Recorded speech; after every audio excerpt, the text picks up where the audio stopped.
Hello and welcome to another exciting round of the Carrion Crown from D6 Damage and the Dice Bag Crew.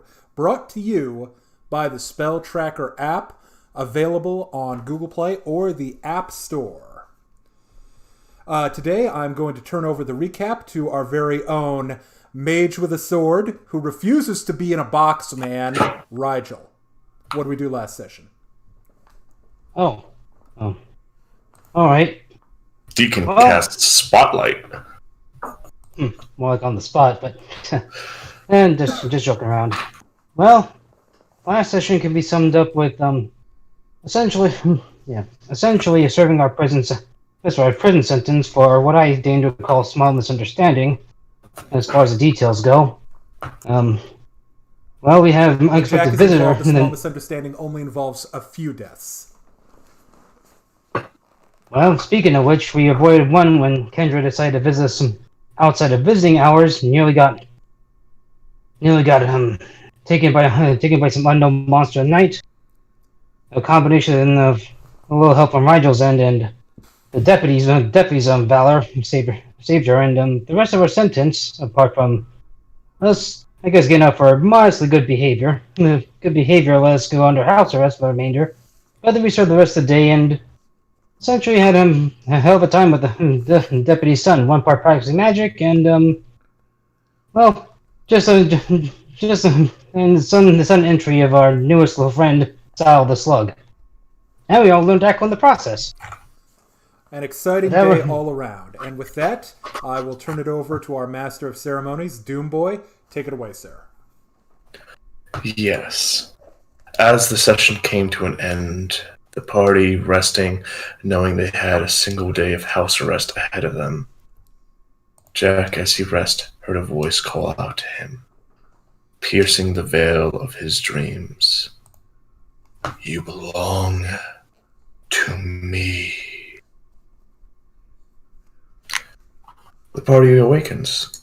The day theirs, though trapped within Kendra's home, Cyphus' worst nightmare, if I'm not mistaken. I've had some pretty bad nightmares. A top 3. The one where I had a loving family was pretty terrifying. Jack, as you awake, you feel kind of sore. As though you didn't get... like you slept on something wrong. A few aches and pains here and there. And notably, Sika isn't present. There's your slug, and there's Ba, but no Sika.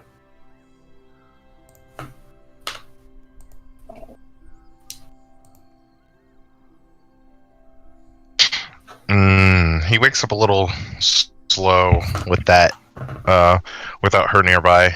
Probably just kind of rolls over for a second, looks around. And then he looks around to see who, if anyone else is nearby, or what signs of anything happening. Cyphus would be nearby. Yep. Read my book. Jack kind of rolls very suspiciously towards Cyphus, looks behind him and over his shoulder, looks at his boots. There's a bit of blood on your boots. Fresh blood. On my boots? Not Cyphus', Jack's. Seems normal. Alright, so... right, no, it's one of those, he looks around, sees all this stuff, sees that, thinks about it for a half a second, and he's just sitting there going, "It seems appropriate, but not appropriate," and he heads downstairs. Alright then. Making your way downstairs, you can see that the front door is slightly ajar. He walks over to the front door. Looking inside, you can see Sika bound and tied up, or bound and gagged, with a few stab wounds under her right shoulder. Where? Okay, so she's where? She's on essentially the doorstep. Hmm. I think the ear-piercing, almost blood-curdling scream that he would let out might actually scare people buildings away. So, yes, everyone hears this deafening scream. If you weren't awake, you are now. Well, I was Because in he the study. just runs I and definitely heard that. he pretty much runs and collides with her. I was in the Roll me study sense looking at- motive. I suppose Raphael would be making his way to the area with haste. Yeah, I think we all would. Grigori would be flying over there, gun in hand. So yes, you all make your way as Jack is undoing the ropes to free Sika. She looks to be very weak, and you note, as she's looking at you, Jack, there's a lot of fear in her heart that she is terrified of you.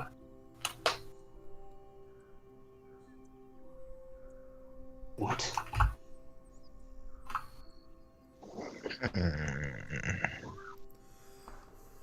I'm gonna look at Raphael and I'm gonna be like, so do you want to kill her or do you want me to? Oh, yes, well, I will spring into action. Oh, okay. I finally catch up with the rest of the group, look at Sika and what's going on here, and just go, what happened? Who? And I guess I'll make a perception to see if I can see anything out of the ordinary suspicious. I mean, something bigger and strong enough to not only subdue Sika, but attack her? Yeah, that's got at least some tracks. Or at least some signs that it was there. As you undo the last of the ropes, Jack, Sika is trying best as she can to back away from you, her tail firmly between her legs. Oh, no.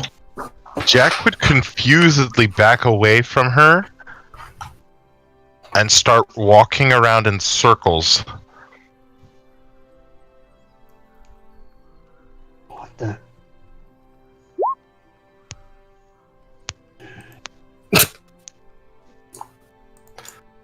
Yeah, suffice to Oh, say, that's we're all not kind of good. stunned at this event. Oh, What little courage she has left, she's trying to muster to snarl at you while still trying to back away. Roll me a perception check. Or heal, whichever one you feel is appropriate. Jack.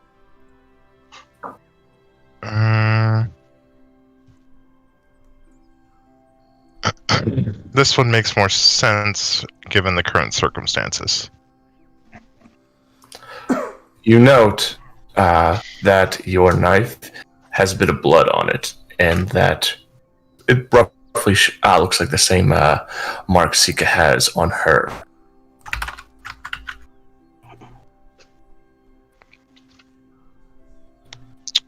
I think...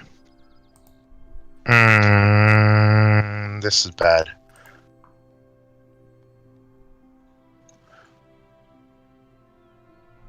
Oh, of course I would...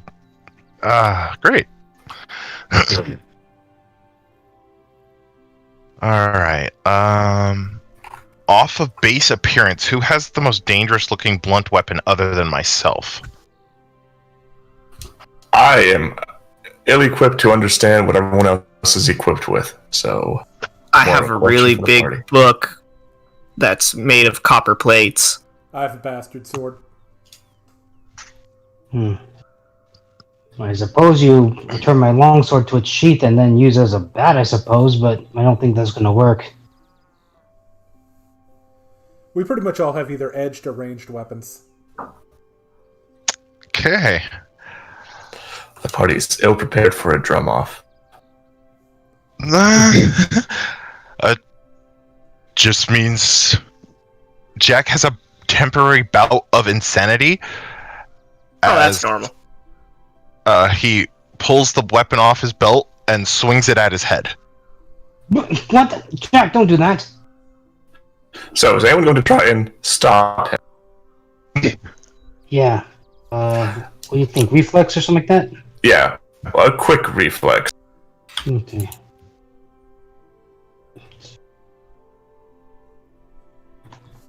Okay.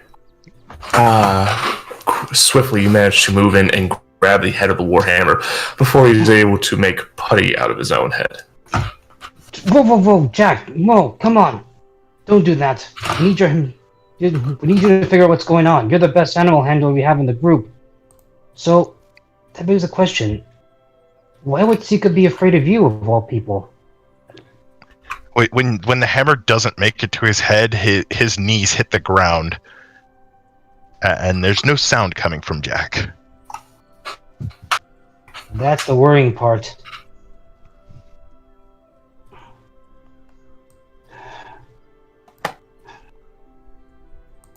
Oh, let me make a perception check to see if I notice the evidence around.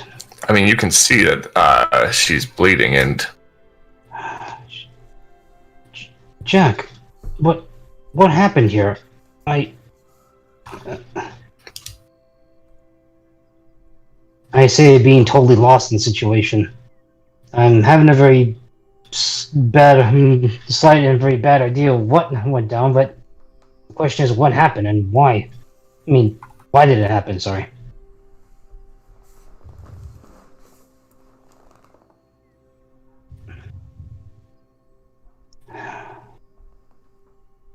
Well, at any rate, Raphael, do you need help patching up Sika? No, I think I got it. Alright, good.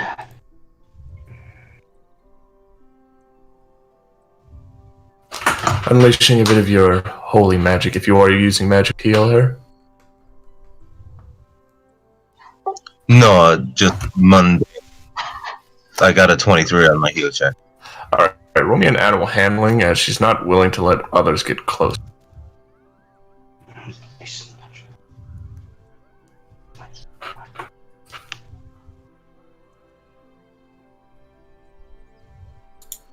Alright. She is not letting anyone. She seems far too frightened by anyone on two legs. I would like to use my Mouth of Monsters trait to speak with her. Okay, then. Good idea. And I will ask her what happened.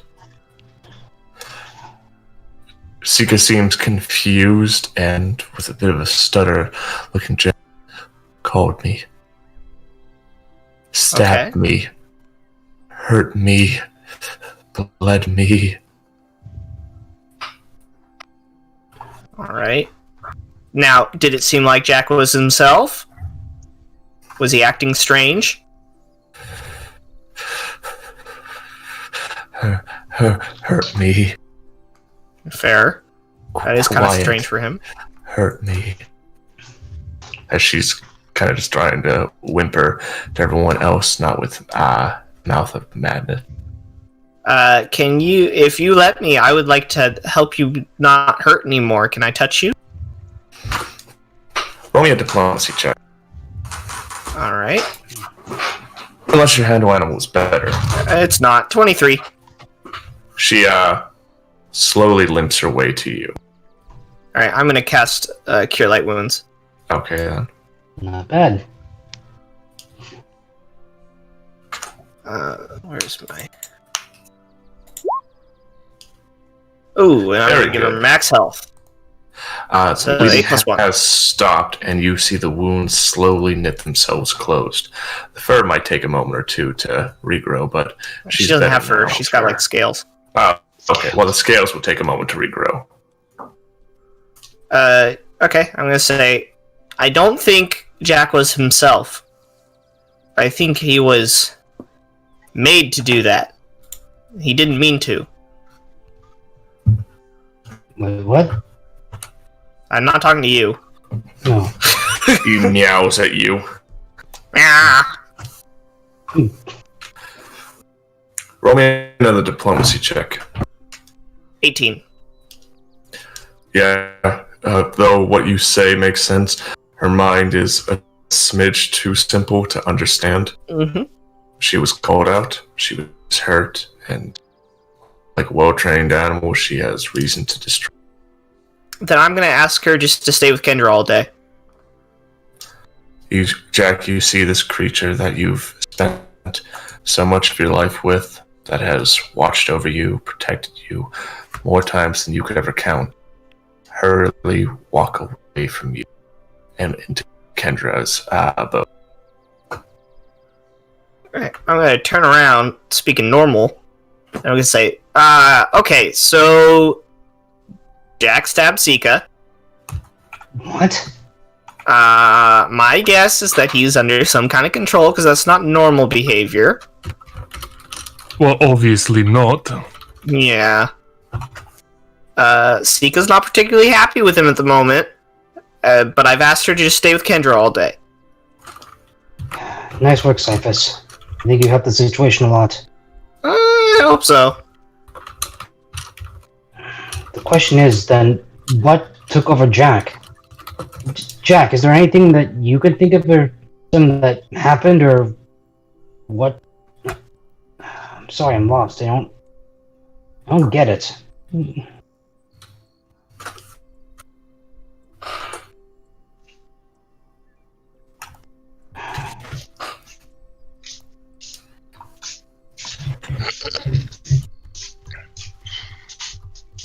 Yeah, he doesn't really respond. Oops.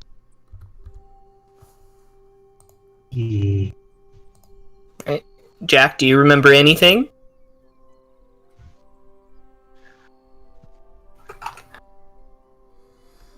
Any voices? Any strange people? Any visions? He starts.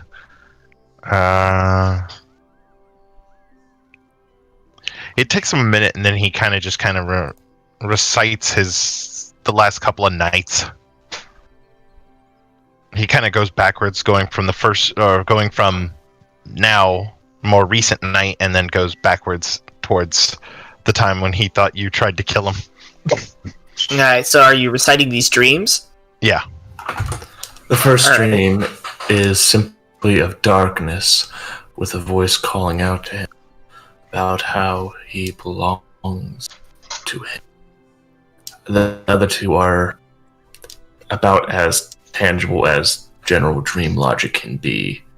You know, there I was walking through a field, and then everything exploded, and then I just kept on walking, and my teeth fell out. You know, dream. But when he gets to the last one, he mentioned waking up in a prison, his brands burning. He remembers seeing a dwarven individual and a tall, thin, gaunt man that matched the descriptions of the Lopper and the Ilmarsh Marauder. And then he gets to the flames. And as you say and mentioned, the wall and a fire of Harrowstone going off, Jack, your brands begin to burn a bit, as does yours, Deke.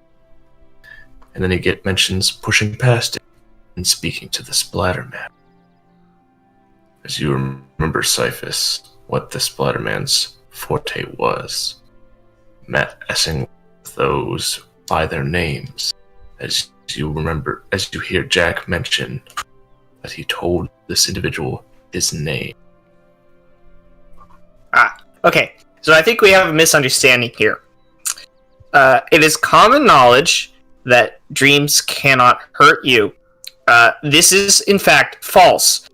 And you should be careful in your dreams. And I'm facing everyone when I'm saying this. Dreams are very dangerous.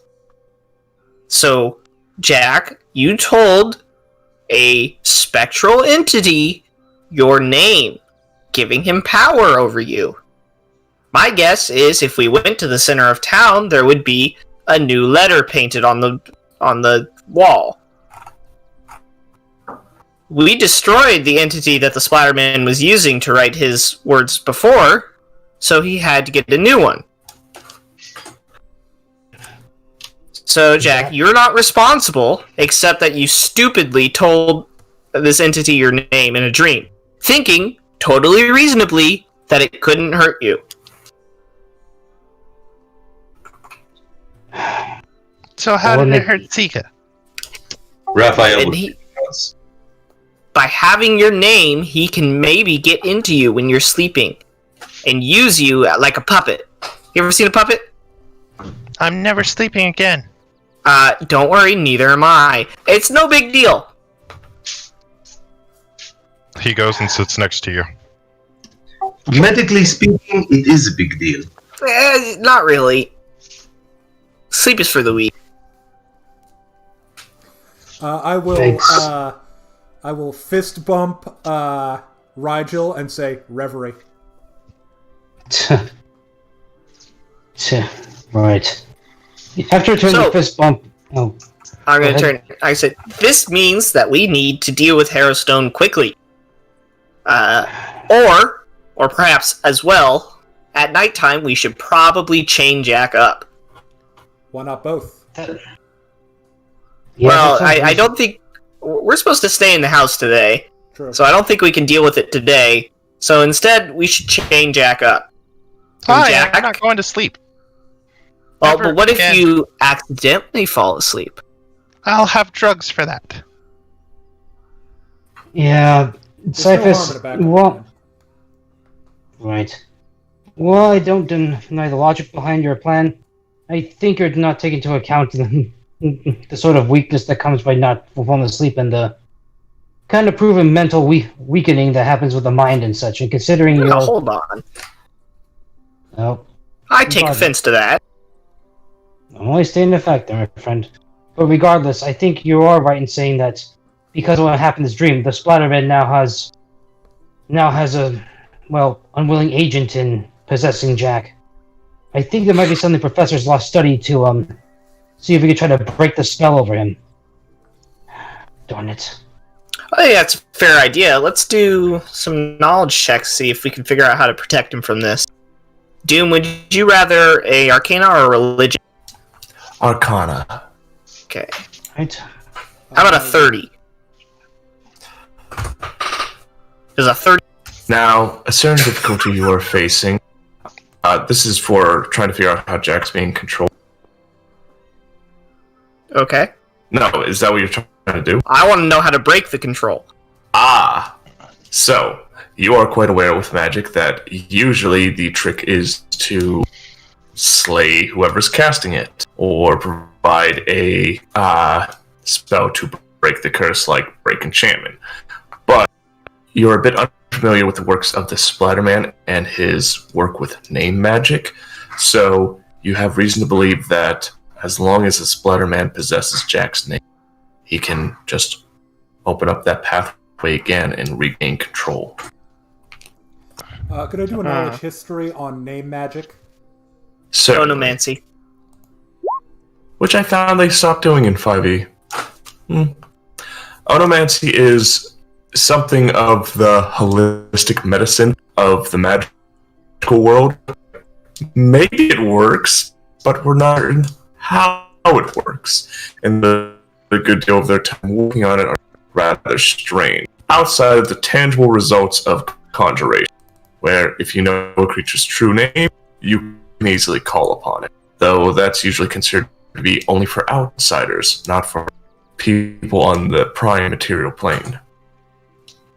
So I will think about it, and I'll say, I think I may have a solution, although it is a little unorthodox, and it may not work, but it is a possibility.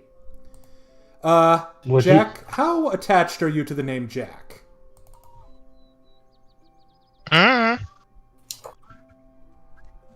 Never really put much thought into it. I think it'll Some take a orc little bit. gave it to me. I think it'll take a little bit more than just changing your name. However, I equally have a plan. I propose that we try to sever the link while it is active. So, if we stay up and wait for him to be possessed by the Splatterman, and then cast protection from evil via the scroll we have, we might be able to shatter the link and hopefully keep it from ever happening again. Yeah, that sounds like a good idea. Alternatively, what if we could summon the spirit of the Splatterman? What? We could, but then we should try to kill it. Wait. Unless I'm mistaken, we need an object that belonged to Splatterman in order to slay him? I mean, Yeah, we got his spellbook. Oh. Well, I know what I'm doing then. Let me see if I can find a torch. Oh, hold on. We're not going to burn the spellbook. That's not a That's crazy productive use of our talk. time. But Any more crazy than this? Thing? we could hold a seance and attempt to contact the spirit of the Splatterman. Kendra's just down the hallway, just stirring that oatmeal as her eyes get wider and wider. It's a dangerous prospect to be sure, trying to summon a spirit of that power. Jack's just sitting there. He looks like he's dead inside. The life is slowly leaving his face. He's just kind of... But what other options do we have? The Splatterman to simply keep coming. I would like to do a religion to see if shattering the link while it's active will keep him from doing it again. By all means. 31. Again, it's less it's the fact that he knows his name that is going to allow him to continue to reopen that connection. Just changing his name do anything? It's not like we can just start calling him by a different name. It has to be something that lasts and stays for a while. It's not an overnight process. Oh, you can get married. As Raphael feels the sensation that something of his priestly order he didn't think he'd have to do is coming up. You could get married or you could get adopted. That would change your last name. Will that work? I mean, the Spider-Man knows the name Jack. It's not Jack's full name with the surname, and getting married only changes surname. It wouldn't change Jack. It'd be Jack, whatever his last name would be. And yeah, but by being married or being adopted and adopting a last name, you are creating, binds between yourself and others, and that is enough to change your identity to an extent. It might not work perfectly, but it would give him certainly less power over Jack. That's not a bad train of thought, Cephas. As I say, nodding slightly. As you were all waiting outside on the porch, or not porch, but like the doorstep, you do remember that you're under house arrest. And you do note one of the guards is slowly making his way towards you, so it might be wise to get inside. I'll wave. Yeah, if he comes near, I'll explain the situation. Yeah, I'm just gonna yell to him. I'm gonna yell, "Hey, are there any gnomes around here who want to get married?" Hey, you can't be outside during house arrest. That kind of defeats the purpose of it. I'm on the We just had to property. let the cat in. Get inside, please. Okay, then we can continue talking. Oh, okay, yeah, sure, come in. Y'all get inside. I ain't under house arrest. Well, I thought you said we'd continue talk. No, I can talk outside the door. Well, it's rude. Okay, whatever. I'm just gonna go inside. About that gnome, are there any gnomes who, or maybe halflings, pretty halflings, who need to get married? I don't want to say this is a weird episode, but this is what I'm thinking. Preferably of the, and I look at Jack and I go, female, male? Yeah? Question marks in his cat, head. the cat gender? Yeah, I don't know much known folks around here that are looking to tie themselves down. They're kind of independent type. Ah, okay. You don't have any immigrants that need citizenship? No. Okay. Who would get married just for citizenship? That sounds like it defies the constraints of love. I I guess. I'm being weird. Jack's looking at him like, love? What's that have to do with anything?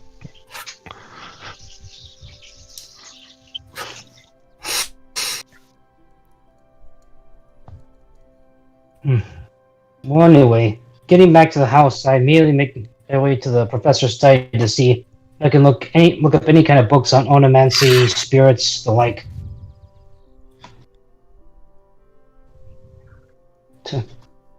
Incidentally, in the morning, I was just there looking up books on different kind of skills and such.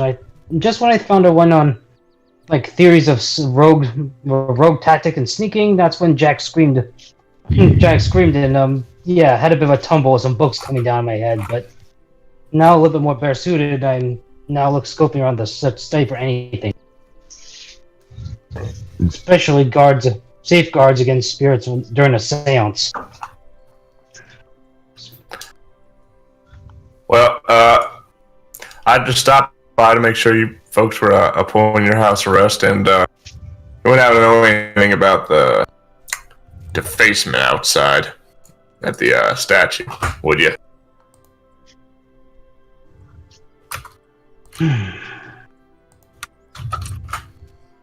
Nope. We haven't even left the house except to just go outside briefly. Well, don't go outside. House arrest. And, well, I guess I'll keep looking. You all stay safe. Law, does house arrest include the grounds of the house, or is it in the confines of the walls? I mean, ideally it's within the confines of the walls, but if you gotta get some from the milkman or go in the backyard, just don't go running off, alright? Use your head. Yeah. Sorry about that. The truth is, I think one of our... Well, as you know, we have collapses. Yep. No, he's searching up books, the books in the study as well. He's just deep in the back end into the. Guess what? I'm bored of this. I'm getting a book. Well, just research. We got a big undertaking, but I then turned to the deputy, going, "I apologize for us being outside. Truth is, one of the animals under I guess, Master Hunter's care has been injured." Yes, must have been fighting with one of the other animals. Good day, officer. Alright then. Take care. Very good care. As Cypher snaps awake from his unconscious state. Sorry, I had a dream where internet went out for a second. Horrible dream. Yeah, it was weird. So anyway, Kendra, you want to get married? She drops the pot of oatmeal. What? Hey, Jack's looking for a wife. You can keep your last name. Roll me a perception check, Rigel. Oh yeah, give me a perception check. Hold on. I'm rolling this just to see if Jack notices the response as well. Perception, here we go. Perfect. I have no idea. There's the briefest glance towards you at the mention of marrying Jack. I would notice, except my jaws hit the floor at this, and I'm looking at Cypher slightly incredulously, like, what the hell, man? It's only a formality. I am doing my best to be polite when I say no thank you. Well, okay, it's not like you have to do anything, and you can annul it as soon as we're done. Jack starts tugging on your leg and he goes, "Why are you trying to make me marry a giant?" Well, because there's no little ones around. I mean, she's got the right shapes, but there's too much of everything. I agree, but I'm just saying... Or I don't agree, but I understand. Look, I'm fighting back the urge to drop off several books on Cyphers. I asked the deputy if there was any gnomes or halflings around who wanted to get married. They said no. I guess you could marry one of the goblins.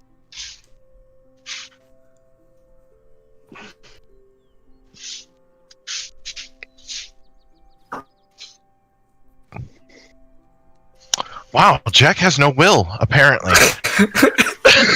He kicks you in the shin. Ow! Ow! Oof! Ow! A little shoulder angel Jack appears on his shoulder. Do it! Do it! Right. What does the shoulder It's like devil the devil do was like, we need to kick him. Just a suggestion! Right. I think they have roles reversed.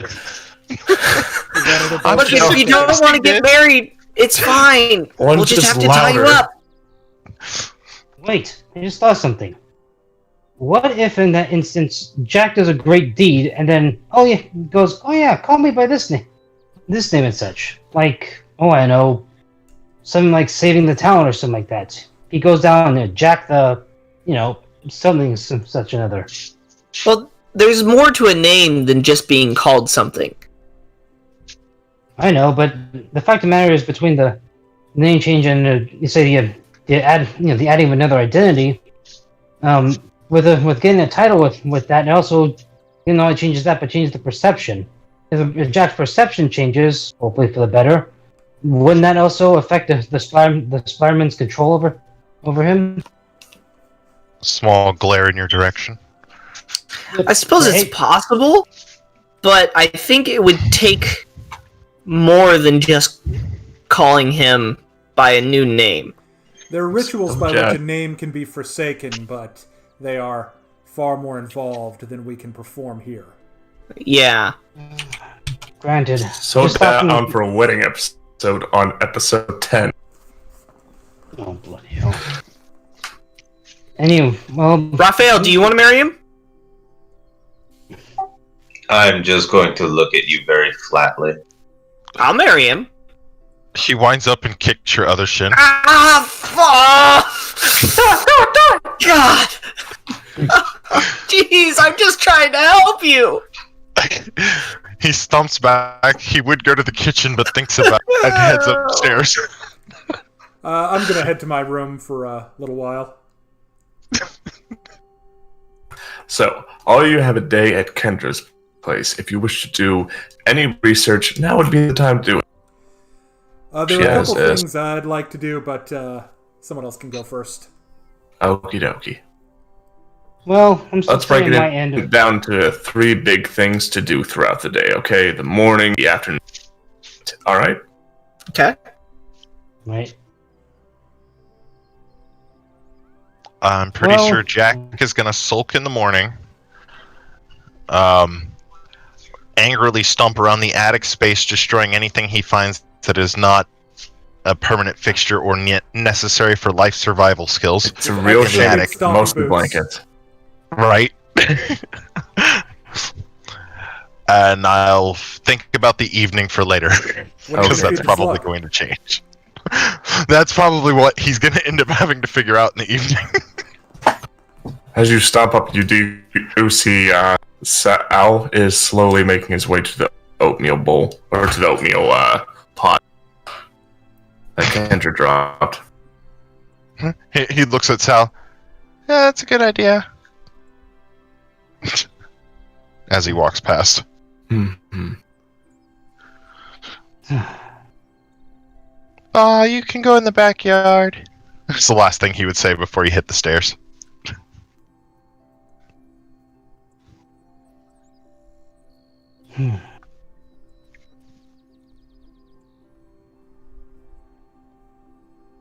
Well, I probably tried to cheer up Jack, or attempt to, but considering that he's taking his anger out in the attic, I think I'll just leave him to it. Almost turning to Kendra going, good thing we got most of the professor and the other valuable effects of your family out of the attic the last time I was here. We were both just looking up at the ceiling as Jack's stomping. Just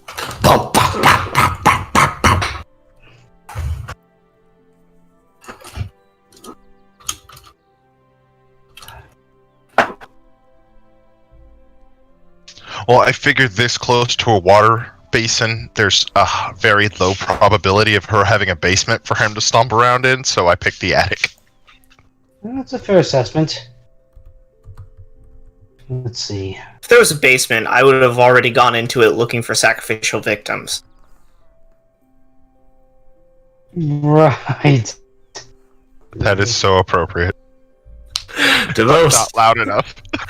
To those not here, I have posted a video of the little parrot stomping his feet around because I can't stop but think about that.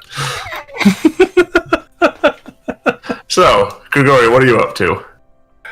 I'm currently apparently Grigori is meditating on the situation.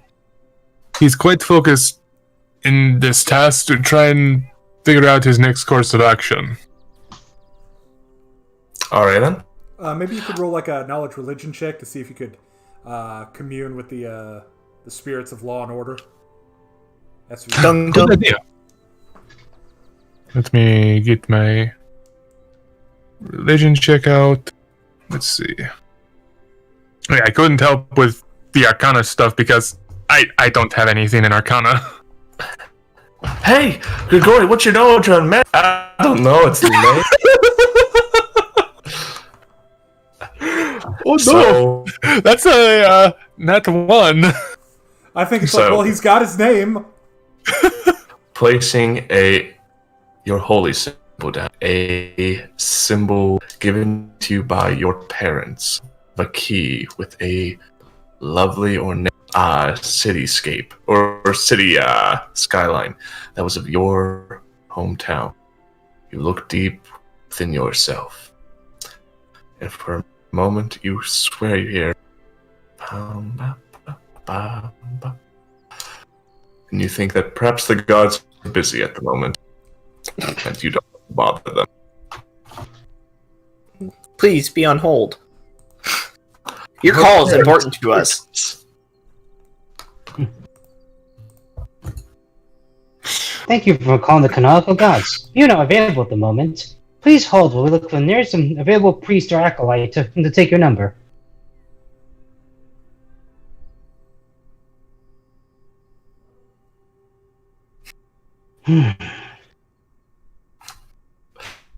So yeah, not much you're getting, but you do have time to think about Harrowstone, and you remember back to what Soriana told you about how she was unaware as to the location of the Splatterman.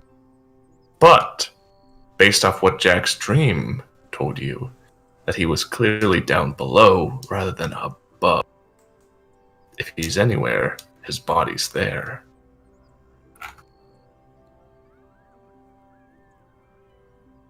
A bit of insight comes to you.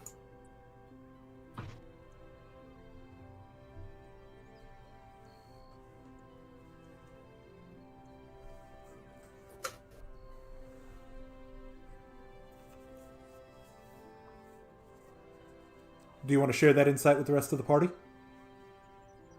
Or like Abadar, do you wish to keep? I will keep it to myself for now. Okay. Actually, I will share it with the rest of the party. Now that I think about it. So, Grigori calls everyone down. What is it, Grigori?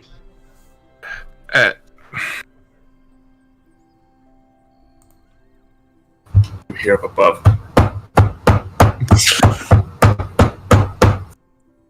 Hang on. I'm gonna do something really quick. Roll intelligence. 9.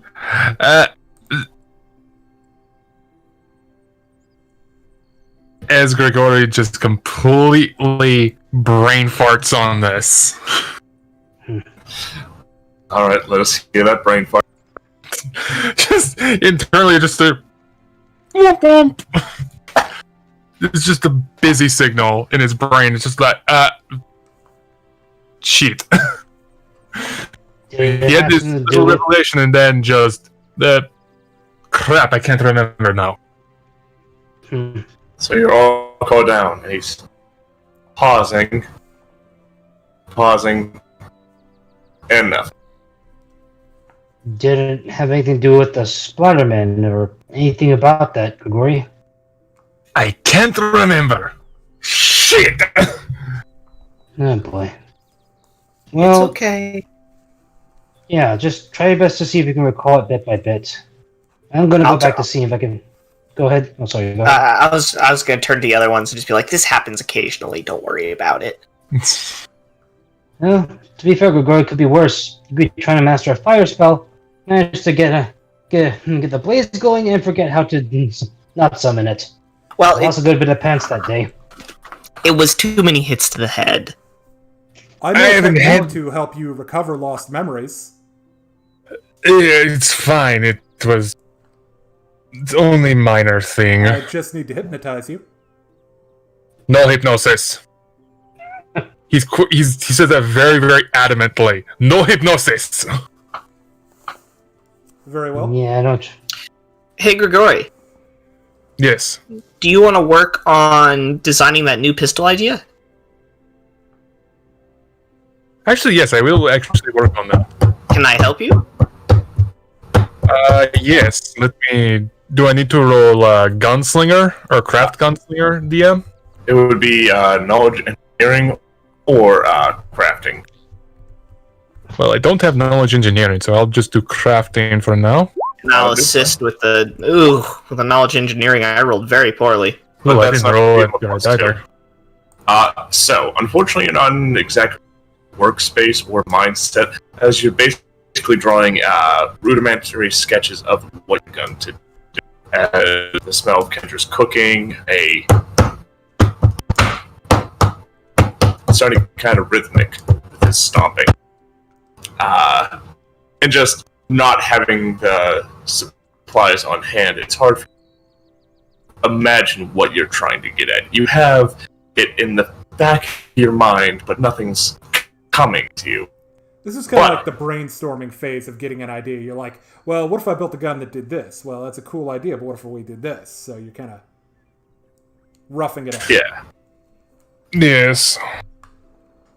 He's just focusing, and then as it comes to him and he starts to get the idea, it disappears with all distractions, and he's like, "Bleed! I can't focus like this!"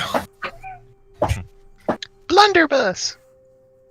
In my head, I assume you run up to Jack just on a hook. In his mind, he's kind of thinking about kicking Jack out of the window, but then he knows, I am lawful, I am lawful, I am lawful, I cannot do that.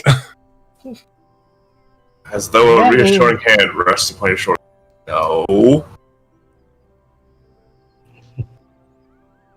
Like, he's supposed to be lawful, but that doesn't mean that he doesn't have unlawful thoughts. Fair point. There's no rule against that. Yeah. Well, Grigori, at least you can admit that. I know a couple people that would even argue against that, but would drive themselves to the brinks of insanity. To the point where you believe he said that out loud. Oh, never mind then. No, he did not say that out loud. Rigel is a mind reader. I like to think a slight guess with an inference, but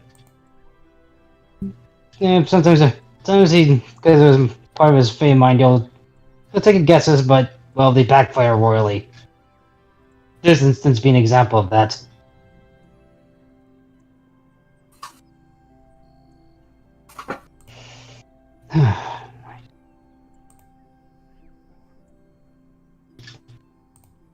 But yes, he does not. He doesn't even get to like the sketching phase. He's like brainstorming. Too many distractions. Cannot even lay pen to paper on the weapon. So yes, you have something rudimentary, and you're certainly will be able to sort it out later. But the time is not. The time is not now for that. Mm-hmm.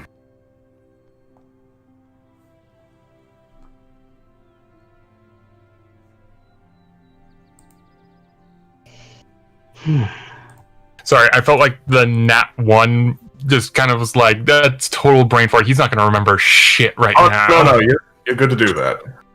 I'm always there for role-playing natural ones. They're fun. Yeah. So, I consider. I was going to say, what about you, Rigel and Raphael? What are you doing?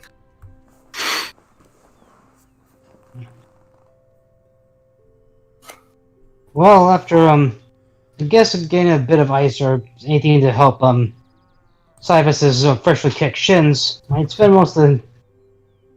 No, I would I guess before then, the only break I would get from trying to look up any kind of books on like religion, I guess seances, spirits, and the like, was just to check up on Kendra, especially after the last night episode where Oh, not. I guess a night. Yeah, it'd be a night before this one where. Sometime within the last week. Yeah, especially since she almost got essentially assailed by what we can almost say is a giant fish monster of sorts or something from the ocean. Actually, I'm looking that up too, but considering current circumstances and Jack's mind being compromised, that's taking precedent for first and foremost. So, well, since we're being a mole in the professor's study, I do take a break to check up on Kendra. She Especially seems a bit put off by the whole getting hitched to someone she barely knows, or she doesn't know that well. But she's just reclining herself to reading. Boots has gotten his cone off, and he's getting all the neck scratchies he could ever want. Well, giving Boots his tribute of neck scratchies as well. I just asked her how she's doing as far as you know. Except your tithing. No. Yeah, well, you give it to the cat gods when possible. Let's see, but anyways, let's ask her how you holding up with everything else. I mean, a couple of nights ago, you had a bit of a scare. I'm not gonna lie, I was scared out of my mind for you when I saw that thing come at you. Oh, Good thing it wasn't. I mean, I was afraid, but life is full of scary things. You can't let that destroy you or tear you down. I was worried, but it didn't consume me. And it didn't consume me, so... I was happy you're all- Yeah. Bad guy.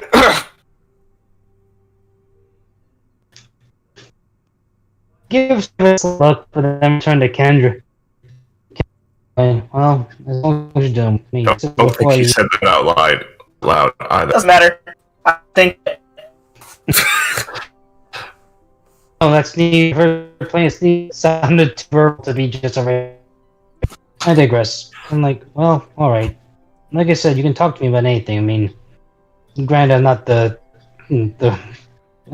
wisest person when it comes to a lot of things. I mean, especially I can admit that about myself in a number of cases. But for now, Stop. Dude, how old are you? 28. Why? How much of the world have you seen? A great deal. Well, Just because I've seen the. wisdom comes slowly. If it were to come quickly, you would have no. You'll get there. Just like I will. Just like everyone will. Just like Jack will. Yeah. Well, in his defense, certain things in a person's life can rightly affect you in ways you didn't expect. But well, All it's good the things same. in time, okay? As she puts a hand on your shoulder. Thanks, I appreciate that. Truth is, though, it seems like the more time given, the less it seems like it's coming. But I shake my head and just never mind that. Thanks, Kendra. Well, I'll leave you back to your reading. I'll better go back and see what I can find out about this the situation at hand. All right then. Don't stress yourself. We'll get there with whatever's going on.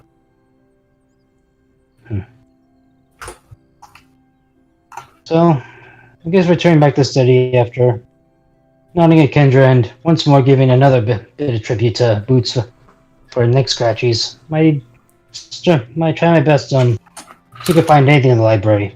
So, should I roll like I don't know, knowledge arcana, knowledge? Tell me what knowledge you're after, and I'll give you what. All right. I guess I'd be. Let's see. I suppose.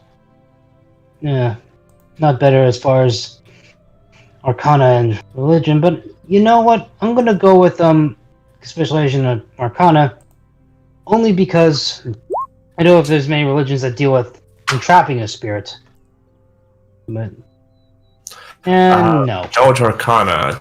You have vague ideas about salt circles having some degree of power, but that's against very weak spirits, and the Splatterman controlling someone from about 1.5 miles away clearly has some power to him.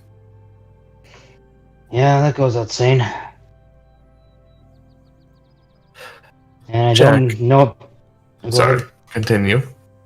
I was just gonna say, almost jokingly, like, I don't know if anyone of our compatriots here has any knowledge or any evil intent to master a soul stone, so, oh well. I take Jack, offense to that. Can you roll me a perception check, Jack?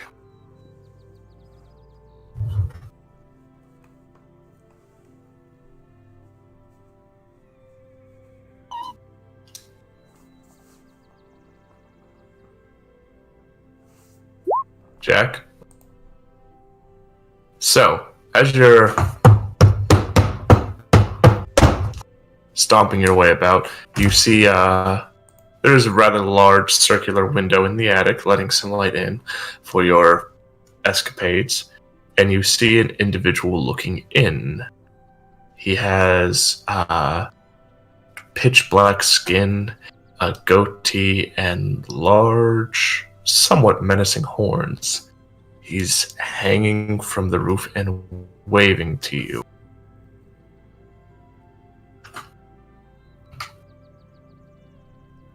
At the top of his lungs. Oh, what the hell do you want? Is all you would hear Jack, probably throughout the entire building. Everyone can roll me a bit of perception. You can hear the stomping because he's being a bit deliberate, but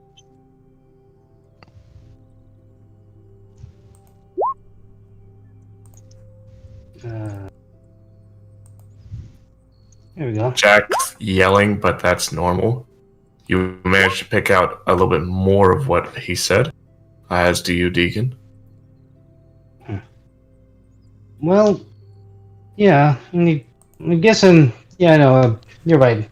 Jack yelling is normal, but it's almost what he's yelling to that's going to catch his attention. So, while still studying, while still trying to look for any knowledge, he's keeping one ear to whatever Jack's saying. Or trying to, anyway. I guess kind of like the thing where you try to essentially eavesdrop on someone, but... Actively listening. Yeah, that's it.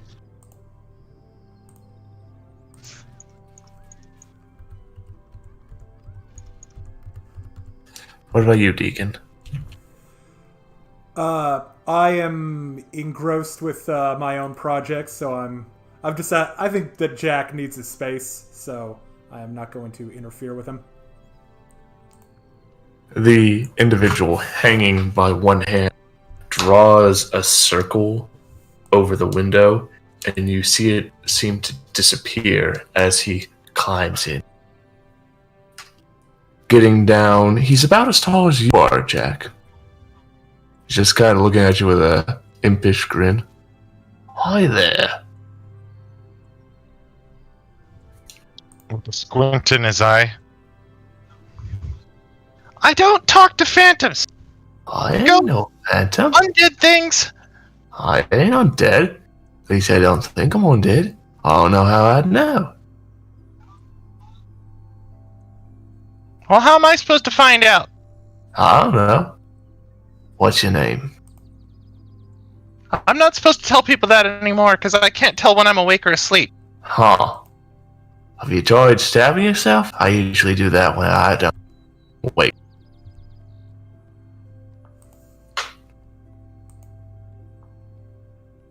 Are you a red cap? Well, you couldn't be talking to me if I wasn't. Huh. That's weird. Name's Jack. Nice to meet you.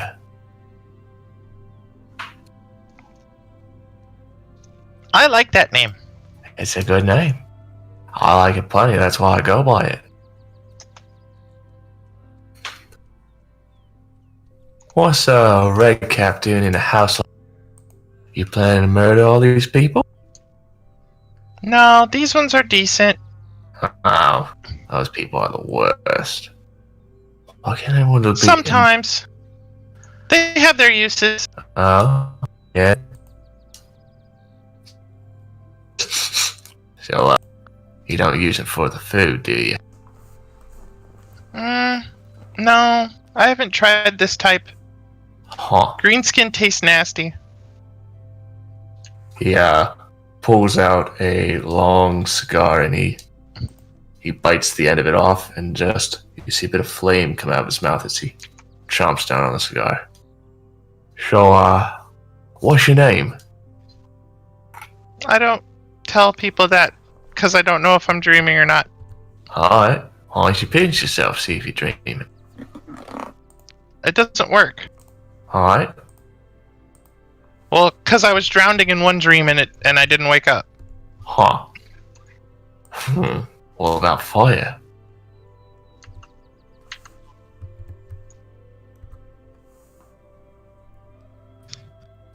Well, let's just call me Jay, since you're Jack. Alright, Jay. Nice to meet you. I'm kinda new in town, and I figured if you know how to have a good time, you might show me how to have a good time around here, and we can both have ourselves a fun time. Typically, but I'm on house arrest for a while, so you'll have to wait. Oh? Who's making you do that? One of those folks down below? Nah, it's one of them tallies outside. Oh, way too many out there. What would be wrong if a few went missing, eh? Nah, if I make this one go missing, they'll all think it was my fault. Oh, that's the worst. Hate suspicious people. You having Exactly. fun? They Oh, stop all okay. the good fun. Well, you know when you're gonna be done following the rules, goody two shoes? No, I don't follow the rules. I just don't want to get in any more trouble right now. Sounds like following the rules. Nuh-uh. Following the rules is following the rules all the time. That's why I'm in here in house arrest, is because I didn't follow all the rules. Yeah, alright. That's a take. Well, when you're tired of following the rules and make you not have fun, I'll be more than happy to have fun with you. How's that sound? Where? Oh, wherever we like. Alright, how do I find you? Tell you what. You see that old water wheel as he points out to the it's just an old mill that is coming cobblers. Come there, then we'll go cause some fun. Sound good? What do I have to do to the water wheel again? Just come there. That's where I'm having some fun. Oh. Then I'll make sure that cap of yours gets plenty red. Sounds reasonable. Alright then. Ta-ta. As he makes his way back through the hole he made in the window, and you see the glass reshape and reform and return as though nothing had ever happened to it. Meanwhile, in As he- Mr. Burns' office, Smithers, who's that goat-legged fellow? Oh, that's the Prince of Darkness, sir. He's your 11 o'clock. Rapscallion.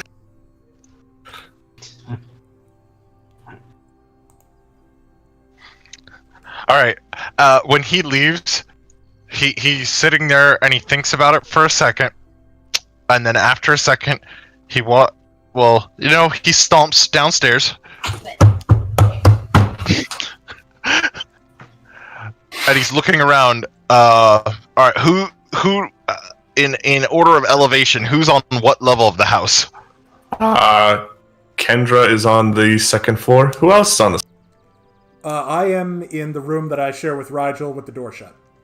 So the second floor, Deacon's there. I guess where the professor's study is where I'm at. Second floor. Okay, so I have at least those two on this floor. I look at Kendra. Oh, damn it.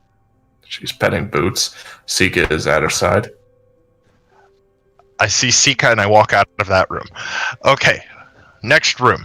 That would probably be one of those two. So I guess roll of the dice. Who do I find first on this floor? I'll call high. All right. So you are calling high.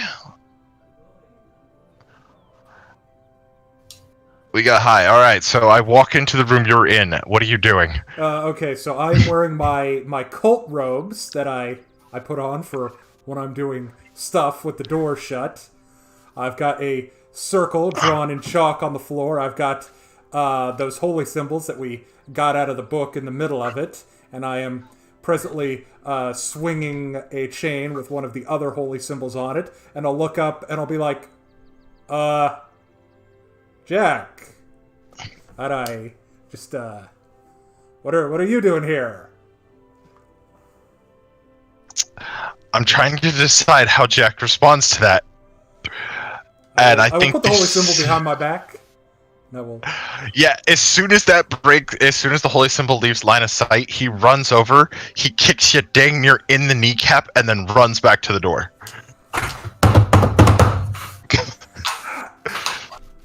Mother. And then as he's watching your response, how do you, Nice to see you back to your old self, Jack. He runs to the next person. Yes, that's me. Oh, be a folio artist behind there. Oh yeah, this is gonna get complicated real fast, but oh well. He runs to recognize the room. He immediately kicks you in the shin. God, what the? Jack? He's looking at you puzzled as you hop around and then runs downstairs. Kendra would slap the crap out of you.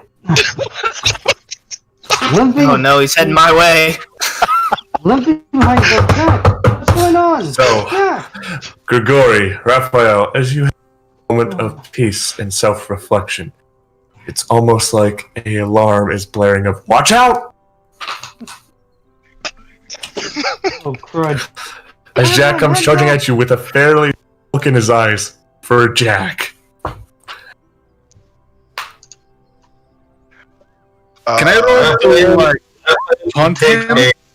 Behind Gregor. Okay. One at a time, folks. Can I roll to punt him? You may. Do it. Give in to the dark side. Alright, so Jack runs at you. And I guess it'll just be whoever really gets the attack off first. Yeah, sure. So what am I rolling? Melee? Yeah, both you roll melee. Whoever rolls highest goes first. Ah, damn it, Grigori. Oh, never mind. Son of a... So, I dodge his boot. rather painfully, as your leg goes high, he manages to kick you right behind your knee, kicking it a lot higher than you wanted to go, and you back. Ooh. Alright, now, as he literally kicks you, right? And as you're doing the response, whatever you're doing, it looks like Jack's attention is split between you and Raphael. And you're not sure what he's thinking, but his eyes are shifting really fast. You have a brief concern that he's gone into the sugar. I'm going to body slam and restrain Jack, or at least try to. Alright, roll a grapple. And whatever's common maneuver defense is. Let's see if we can get past it. Let's MB, right? Yeah, Yes. your CMD versus my CMD. Oh, this is not good. Oh, Jack does not like this. Jack does not like this at all. No! He's heading for. He was heading for Raphael when Grigori just boom. Raphael, you reach for your shield ready to protect your shins, and then just wham! Like a squealing pig, Jack is pinned. No! Oh my! I have to find out if he's real. He's real. He has to be real. This is all you hear from Jack as he's struggling to get to Raphael. He has to be real. Is all you would hear. as soon as I am trying to restrain him. I highly doubt Jack can get out. And I'm right. Jack can't get out. Nope. you put all of your strength into pushing off to get free. And you realize Grigori's a lot stronger than you. I think it's more that pretty much Grigori just weighs sticking on too him. much. Yeah, exactly. I think it's more Grigori weighs too much than he's stronger than him. Well, Grigori only weighs 185 pounds. Yes, but see, It's all that's about leverage, 185 dude. pounds on a guy who weighs 38 pounds. 39 pounds if he's eating an apple that day. Right? Grigori's If he's probably eaten got him in enough that food, he triangle can hit position. 40. Side control.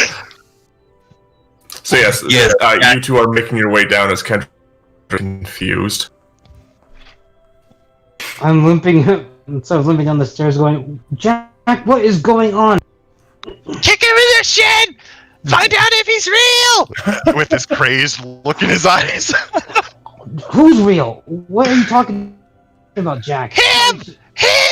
As he's trying to look off file now to get close enough to him to find. I'm smacking Jack across the face as like kind of a snap. And he stops and thinks about it. Okay, that might count. Is she Alright, I'll real? walk into the room. Is he real? He's Yes. not real either. Hit him! Hold on. Hold on. Whoa! Hit him! No, thank you. As he's continuing to try to escape from. Maybe. I doubt it. Maybe. Do I escape you? What's your defense, Grigori?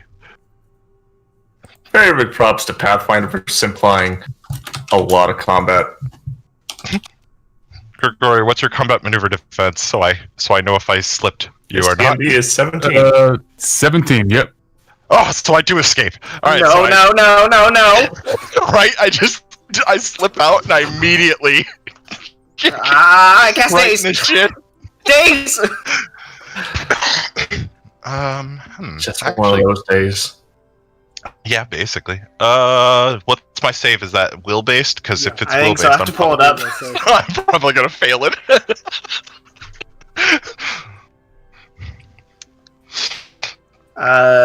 Days. It is will, Ah, damn it! and your DC I'm going to fail it. Aha! I passed for is once. The first 13. will save I've ever passed. No. No, I Cypher, get right in you the shit. call upon the dark forces to protect you in this moment. You feel the cold chill run up your spine, coalesce out your fingers, and fire into Jack. And as though he were like a 13-year-old boy, it has no effect. Mm. Bam! Right in the shin. And then Jack, all of this now- is real. You can stop kicking people in the shins. and he's hopping around looking at each of you. Then explain, and he totally like verbatim. Wait, actually, hold on. Let me make sure he can get this as verbatim as possible. Yeah. That's pretty Okay, verbatim. so- That's pretty verbatim. Yeah, verbatim from the moment he looked out the window and saw something waving at him to the moment it went back out the window. He's just like, ah! I'm gonna knowledge planes, whatever that thing might have been. Fae. It would appear to be a Fae-like creature. You sure not an imp? Or something like that? I'm fairly certain. Jack looks at you squintingly. Jack, have you been Any- talking to strange fairies? Any historical significance of a fae of that type? You have heard rumors of such creatures, but it's kind of a hodgepodge of tales told from others that makes it hard to pin down what it could have been.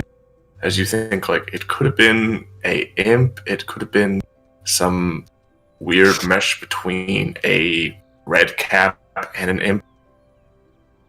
But him saying the name Jack is rather plain for any fae. Yeah, but fae wouldn't give you the real name.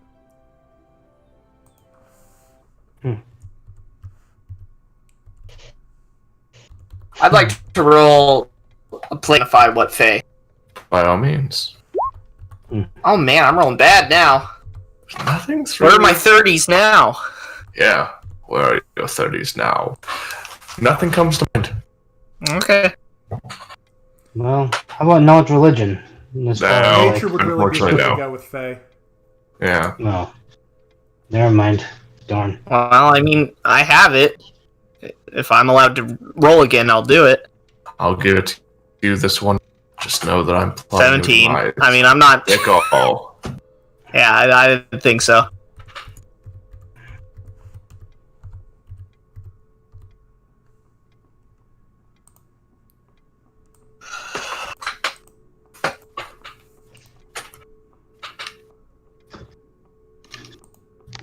Alright, well, now that that's all over, I'm gonna go back to my room. Oh boy.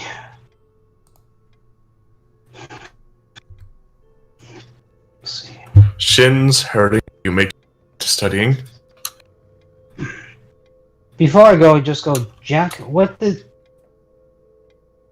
want with you as far as approaching you and the such?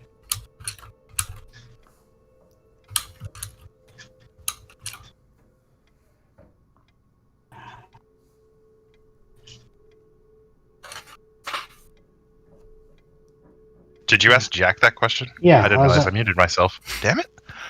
It's alright. I was just, before limping away back to the study, just go, what did this other Jack want with you? And then he would tell him.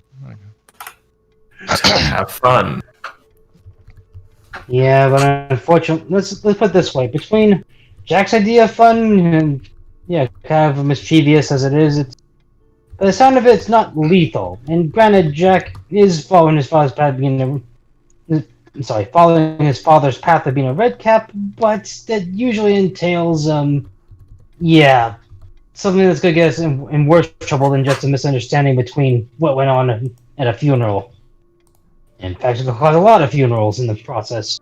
So that's what I'm kind of worried about. But now I'm adding defense against a malicious fate to the list of things I have to try to look up.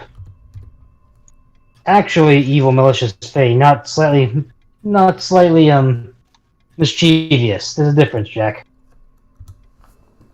I don't see it. Well,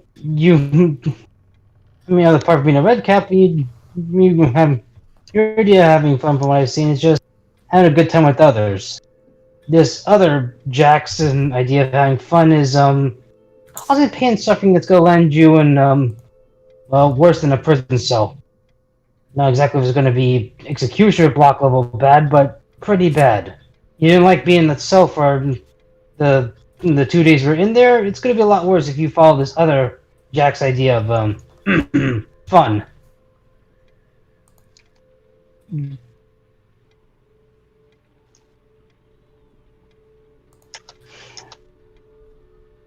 So he told you to meet you at the well, right? Or not the well, the water wheel, right? Mm-hmm. I see. I think that's what he said last. Yeah. Well, Jack, for what it's worth, I know between your idea of how the best to live life and everyone else is vastly different, but well, thank you all for telling us this. No, I don't know if I can afford not to tell you guys things. I'm going insane. For what it's worth, Jack, I don't think you're much alone in that front, so don't feel too bad. I'm going to take this Just opportunity right now- to talk to Grigori after we finish what we're doing, of course. Oh. Well, the last thing is just check knowledge local as far as like what that water wheels deal is. It is a water wheel. Water pushes it to accomplish a task within, like milling or sawing. It's rather interesting that people use water wheels to saw things or hammer things. And out of game, I know how to build that kind of stuff. Because I'm weird. Yeah. Could I Does it just just see know? if there's any folklore around the water wheel? Like, local? Actually, I was getting that before. Mine check, but go ahead. as you come to Grigori, you do remember him reading a book and enjoying it as a holy man of Abadar, enjoying the many city features. It's currently abandoned due to other areas, or, well, essentially falling out of use, as it was primarily used to saw wood. And as the town is mostly complete, there's not much demand for it.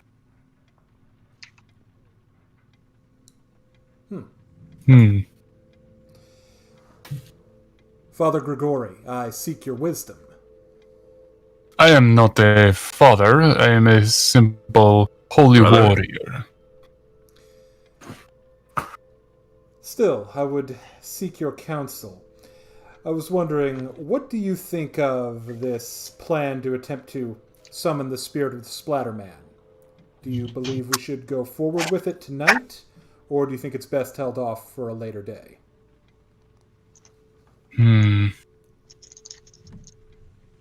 Personally, I believe it is a foolish idea to attempt something like this unprepared.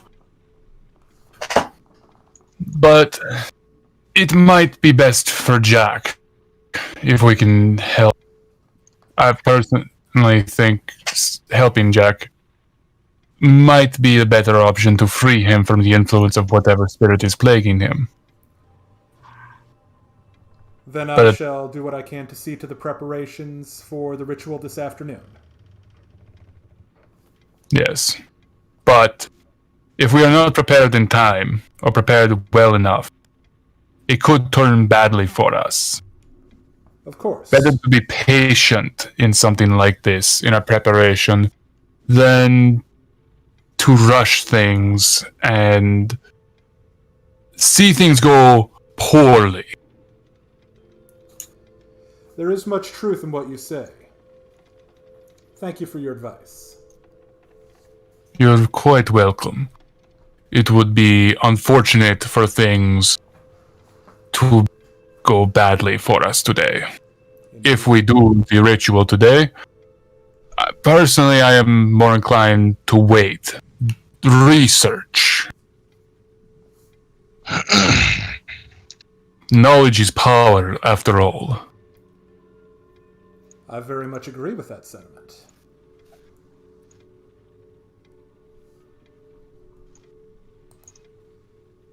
All right, and I will go about my business for the day.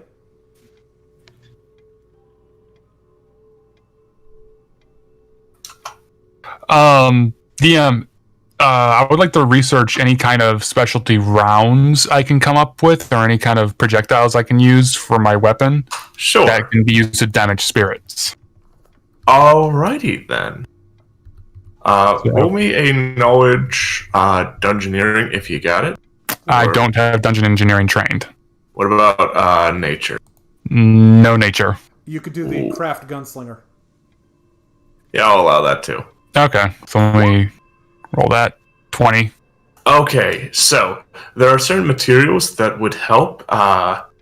Things like salt, the purer the better, would cause some significant harm, and as you're thinking about it, it would hurt anybody that you fired salt at. And you are aware that there is magical ammunition you can get that just magical stuff's going to have an effect on ghosts, but there's also Ghost Bane. You recall that you do have bolts that you could melt down the bolts to make bullets out of them. Alright. And that will hurt a lot. One might say you might put salt in the wound. Alright, so I'll spend time preparing both salt rounds, what's the name for it? Shit. Rock salt. Yeah, rock salt rounds. It's essentially the seasons of Supernatural. I'm a gun guy, and I can't believe I forgot rock salt. But yeah, I'm going to spend some time preparing rock salt, and then I'm going to see about melting down those crossbow bolts to get to try and turn them into Ghostbane rounds. So, if I can bless them for that. Do you have a gunsmithing kit? I believe I do. I think you start with it, don't you? Yeah, it is. Start I think with it's it. my starting kit. Oh yeah, that's what I was getting at. Like if you got the kit, yeah. Mm-hmm. So if you have one, you're good. The trouble is getting fire going. Build one in the backyard or something. Well, doesn't the manor have a fireplace? Yeah, you got me there. Good on you. Alright, so I'll just be up by the fireplace melting down the crossbow bolts, and I'll be performing a ritual to bless them for Ghost Bane. Roll me a craft gunslinger, okay? Alright. 15? Alright then. There was a bit of concern as to whether the magical energy would be wasted as you transition it from one state to another, but you are a patient man, as is Abadar, and in his teachings you have your patience and faith. You are able to form your bullets. And if anyone listening says, you can't do that, to which I respond, shut up. I do what I want. You are DM, you are God. I am an angry, cruel god that loses monsters you keep. So how many rounds do I get for those special rounds? I'm going off the average size for crossbow bolt. I'll say you can get 3 per bolt. Alright. We have what, 5? We have 5 plus 1 ghost touch arrows. I will look into it. Check your notes, folks. That's what I'm checking. I had it all written on my arm, but unfortunately I showered since then.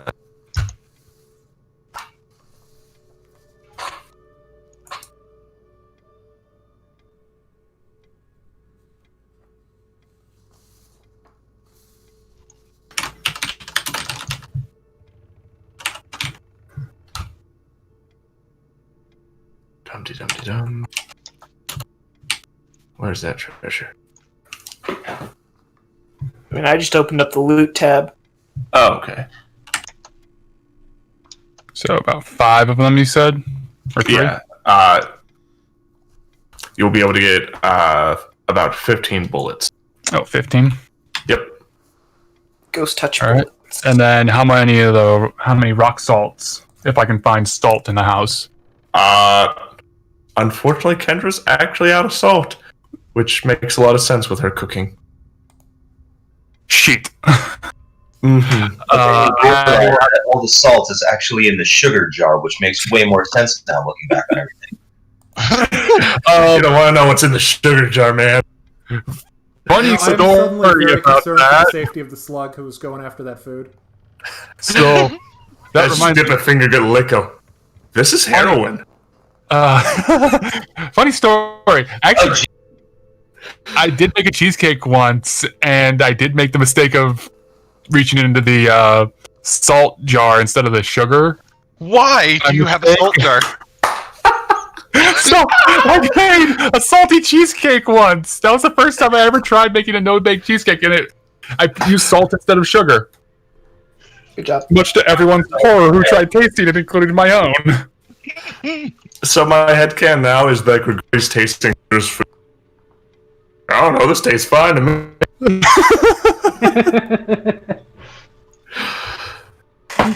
Do we want to take our break? So, as the evening comes to end, activities performed, bullets made, awkward romantic situations forming, and threats to come. We've come to a small close as we all go to the bathroom. Yep, be right back. Anyone has I any gotta go questions get they my want to beer. ask right away, and we'll do our best to answer. Yeah, post them in chat and we'll get to them as soon as possible.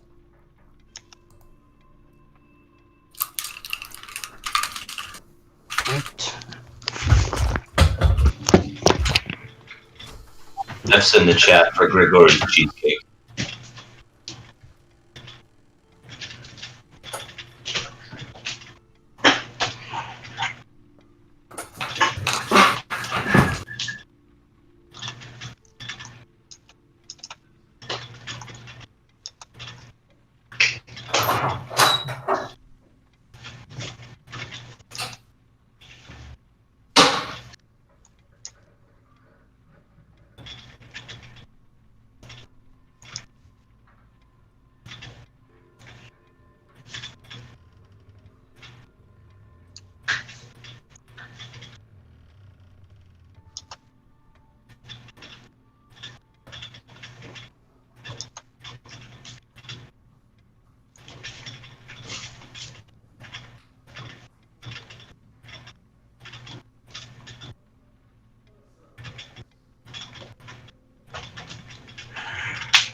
Alright, I'm back. Yay! And I got my beer, and I'm ready to go. Yeah, it's past noon. Fuck it. This is my Friday beer. I always get it when we go on break. What kind of beer is it? This one isn't my favorite. This is a Kona Light, Hawaiian, Blonde Ale. Ah. It's a little more citrusy than I like. It's alright. I had a St. Archer's tropical IPA the other day. Mm-hmm. A little citrusy, but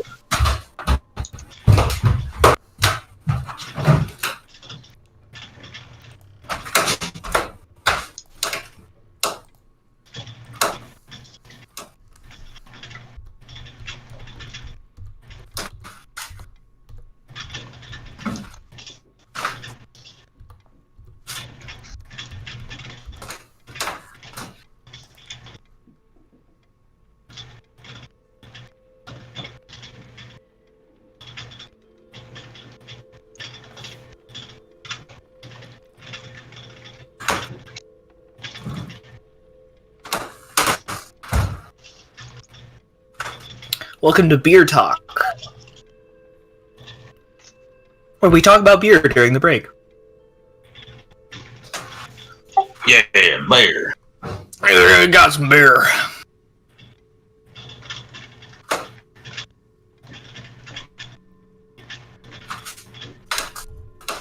Wish I knew more about beer to talk about, but I don't, so.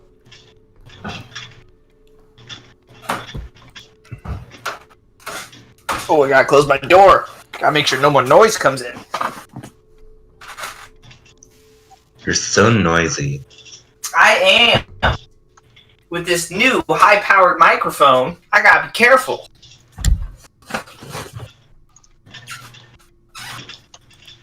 I'm back. Cool. Yeah.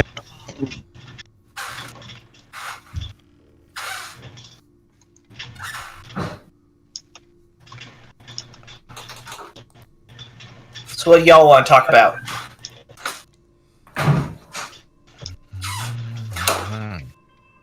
Well, when Grigori was doing his smithing, all I was thinking about was that one scene from The Patriot, where the guy's making the bullets out of the tin figures.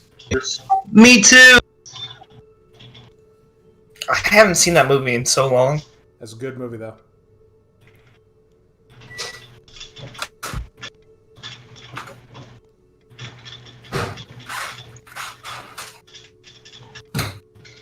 Hey, have you guys done any looking at the shifter class? Yeah. Not even. It's kind of neat. I'm not a It's huge like fan. yeah, it's like the druid, but all you get is the wild shape. You don't get any of the other druid stuff. I have to say, I understand why they did what they did to the druid, but it does make it significantly less. Yeah, it takes away from the class's ability to kind of swing in any department. Essentially, I like the idea back in the day where it's like, all right, so we're out in the middle of the Arctic. I'm going to turn myself into a polar bear so I can, resist the cold and be fine. Oh, we're going underwater and we're dealing with like a lot of tight cords and such. I'm going to turn into like an octopus, and then I'll be able to slink and slid in my way real well. But now it's, you are fish, you are a large bipedal creature, you can fly. It's like, that's not a master of nature, that's a master of templates.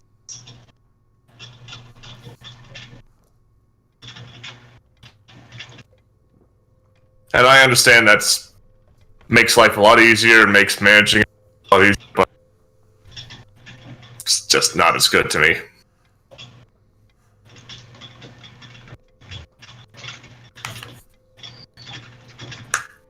I think the idea is to give you more control, like, in combat, which is how I think they wanted you to use Wild Shape when they originally came up with the system. Mm-hmm. Just to make it more absolutely clear on you can do this, you can do that. I get the idea behind it. Like, it does make things easier. It's just I like being a wild shapeshifter, especially because one of my favorite prestige classes from 3.5 was the Master of Many Forms. I had way too much fun with that. The only problem I think they have with the shifter is the fact that not all the forms are particularly good. Like, Yeah. there are only like a couple that are really worth doing. Like take the snake for example. The whole idea is, well, you know, you can be really like dope at constricting stuff, but it's not necessarily that helpful, you know. Mm-hmm. From what I've Like tiger is one of the best ones. So you can get like the rending stuff. From all the stuff I've heard about the ship, seems to be the devil, because I've not heard many positive things. Alright, I am back. Well, Yeah, sorry for the wait. I'm back. were as we well. talking about shifters as a race? Not a race, the class. The race is pretty cool. I like the shifter race a lot more than I like the shifter class.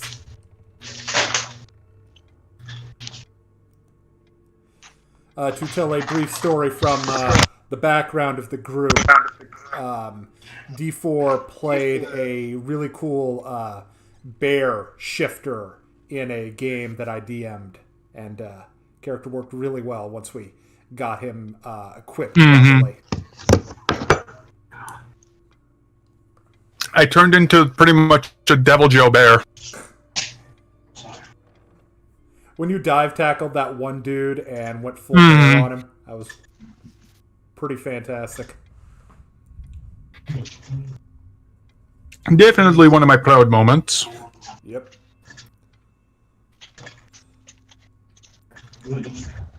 Yeah, shifters as a race are cool because you get like a lot of different subversions, and it gives you the ability to be either in human form or in shifted form.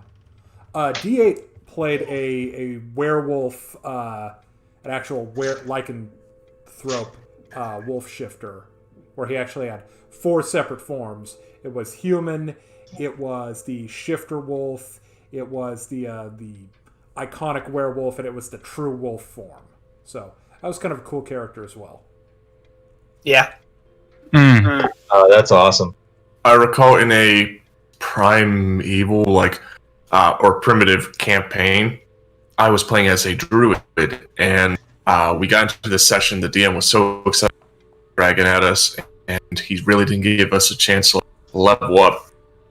And as this black dragon standing over me out of the hole I just dug, about to unleash his breath on me, the one player goes, "Hey, you get resistance immunity, or you get resistance to a certain what do you want to pick?" And I just went, "I'm inclined to pick acid."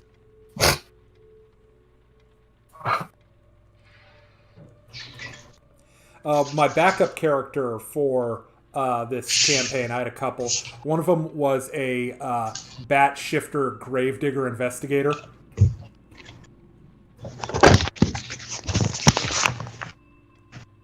I think we all have a couple backup characters just in case. Yeah, definitely. We all have multiple backups. That's totally a thing. Totally something I had planned. My backup serpent skull. Or strange aeons. So are we all back? Yep.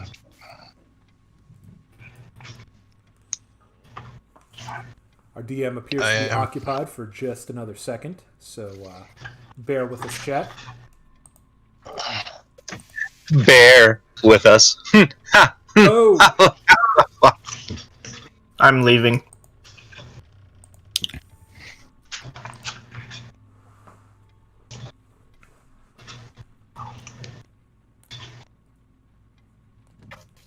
I had a really cool werewolf character one time playing a D20 modern campaign.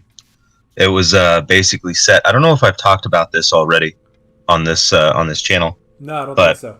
it was a fun concept where it was in the supernatural verse, basically. Like the show? So we were, yeah. The show Supernatural. It took place in that kind of aesthetic world where we were hunters, as it were, and yeah, I was a werewolf, and it was awesome. Nice. Australian? Really. And then we switched it. It got a little really cool. You could be like a were-dingo or something. fucking weird dingo. Give me a baby. Oh no. Be a really great time to sing that. Baby back, baby back, baby back. Chilies, baby back ribs. So, my friends were trying to get a werewolf game on the ground with the White Wolf system. And my one friend was quite Apocalypse, right? Yeah. Is that Forsaken? I don't Was that know. the same line? But he had this whole idea. Is like, yeah, we'll be a wolf pack, lead, coolest. And then we get into this, and one person goes, "Ooh, I'm gonna be like a skinwalker." This Native American vibe to me. It's like, oh, that's. Another person goes like, "I'm gonna be a dragon." We're like, all right, good for you. You. My one friend says, "I'm gonna be a were-spider, which allows me to transform into little spiders." It's like, okay. And my friend turns to me, hopefully, he's like, "Don't look at me, I'm gonna be a were-polar bear." We, the only person that was besides him was a fairy were. And he's like, "Alright, well, I'm gonna be the leader." Why? It's like, because I'm the biggest. So like, actually, since I'm a were-polar bear, I'm the biggest. Well, I'm also going to be faster than you, and that's where the real combat kicks in. Like, actually, due to my stats, I'm fast. It's like, maybe no leader? Aw, that poor guy. Are we all ready to continue? Maybe. Right where you guys are. All Cool. right, sounds good. So before we move on to the next day, Doomboy, I had technically two things that I wanted to do during my day in confinement. Oh, I wasn't saying, like, the night's over. We still got a seance to do. Yeah, but before that, I wanted to get an object reading in on the holy symbols I got from the Charlatan's Journal. Okie dokie. So that gives me one piece of historical information from it, as determined by you. I'm using my auto-success occultist version. Alright then. You are aware of the fact that the charlatan essentially had these made across the land and used them to sucker people into donating to the churches that he was representing. But that wasn't exactly. And it's for those crimes that multiple churches had banded together to oust him and have him into rotting. Or Harrow, so thin rot. Okay. Interesting. That his crimes weren't exactly the worst, but the church felt differently. But yeah, that'll get you in big trouble. The other thing I wanted to do is basically get prepared for the seance by talking to Syphus, see if he has any of those ghost siphons left. Oh yeah, I got 3 left. Why? I'm planning on doing a seance tonight wherein I could attempt to contact the spirit of the Splatterman, and if he appears, I think it would be a good idea to have an extra powerful defense against him. Okay. I don't think... Well, maybe. I assumed you had to have his body in order to destroy him completely.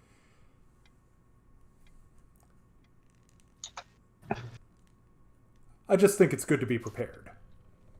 I don't really want to use these if we don't have to. I mean, I have spells prepared to deal with this. All right.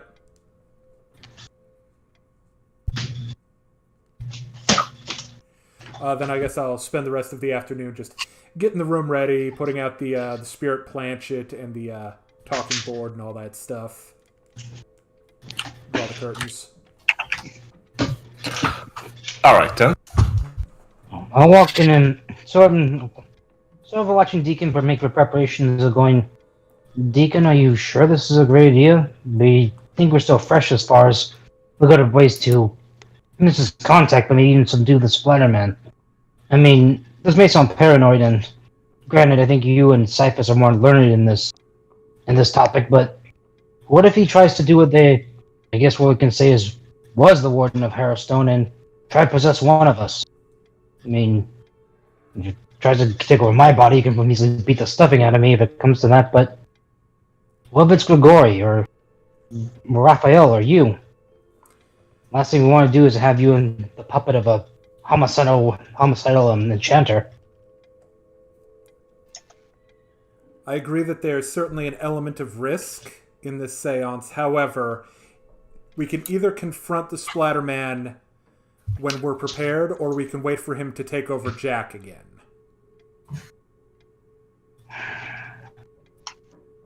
Well, I suppose, but I think we need. Well, never mind. I trust your judgment in this, Deacon. Again, you and Cyphus are the most experienced with this, so carry on. I appreciate the confidence, my friend. Let's go see what's for dinner. Hopefully, Raphael is cooking tonight. So, Raphael, hold on. What's on the menu today? Hold on, I have a question. Did on. we ever figure out exactly how we're supposed to use the items of the deceased in order to dispel them? You did not. They weren't exactly used to dispel them, but the items had power over the spirit. Yeah, but how do we use them? You had not, though 2 of them were weapons, so you had an assumption that you hit them with. Can I do some kind of check to try to figure that out? Sure. Roll me a knowledge arcana, though it will be a bit difficult as you're kind of grasping at air. Can I talk to Deacon about it to try to get his help? Yeah, You can certainly have him assistance. Which item are you rolling for? I wanted the book because we're doing the Spider-Man. Yeah. Okie dokie. Oh my god, I rolled a 2. Well, like any mage, you know that they have a strong connection to it. Perhaps you could use it as a bargaining chip. No, I'm not going to bargain with this guy. Well, I just said what you could do. Oh, okay, well. Maybe if I stab it. He is undead, and that's covered under religion. DM, could we try a knowledge religion check? Sure. 29 plus. We just stand there going with the arcane, and the religion. It's like, oh god. Well, think about it. We try to think about how to use the magic of the book, and then we're like, no. We're going about this the wrong way. Let's just think about an object that a spirit is attached to. The best you can gather is harming it might harm him. Dope. If he had a close personal connection. Can I borrow a knife? Absolutely. I pull out my sacrificial dagger. Alright, thank you. He opens one up his just like coat. He's got like 9 daggers, 1 for each god. 1 for each day of the week, and then 2 of them are for different holidays. Yeah, you gotta use the special ones on holy days. Those are Roll me a gold-plated. will save, Cyphus. That's my Christmas. A will save? I'm not good at that. I get a natural 1. As you pull the blade back, you look upon it. And this has too much power to it. To destroy it would be foolish. Certainly you've been burned before by mysterious books, but you can use this. This is a tool at your disposal, not something of danger. And to destroy it would be reckless. Alright, so I put the knife down and I go, wait. No. This is so valuable, though. We can learn so much from it. So, Hold on. So you feeling all right? I think the book is fine. I don't think we need to stab it. What do you want to... No. Think about it. Think of all the value that's in this. All these spells. No. We're not harming. We're not destroying this book. And I'll give him the knife back. Unfortunately, you haven't spent much time with him. That good read. But, Grigori, you can make a roll. Yes, sense motive. Yes. 22. As I presume, Grigori's just in his chair, puts his newspaper down. Yep. Same old with him being manipulated. As you just flip your newspaper back up. Yep, that's a good point. Grigori pulls like the ultimate dad move. He's sitting in the chair with his glasses like a little farther down the bridge of his nose, reading the newspaper, and just looks up over the paper. Here we go again. Here we go again. Folds The gun out, loads the rock salt in, and gets ready to shoot Cyphus. No, it's mine. As the shoulder angel appears upon and just says, Now, hold the gun with both hands to steady your aim. Square in the chest. Make sure he flies. Breathe out when you pull the trigger. Oh, if he's being compulsed, would it be lawful for me to shoot him? It In would the be chest? very rude.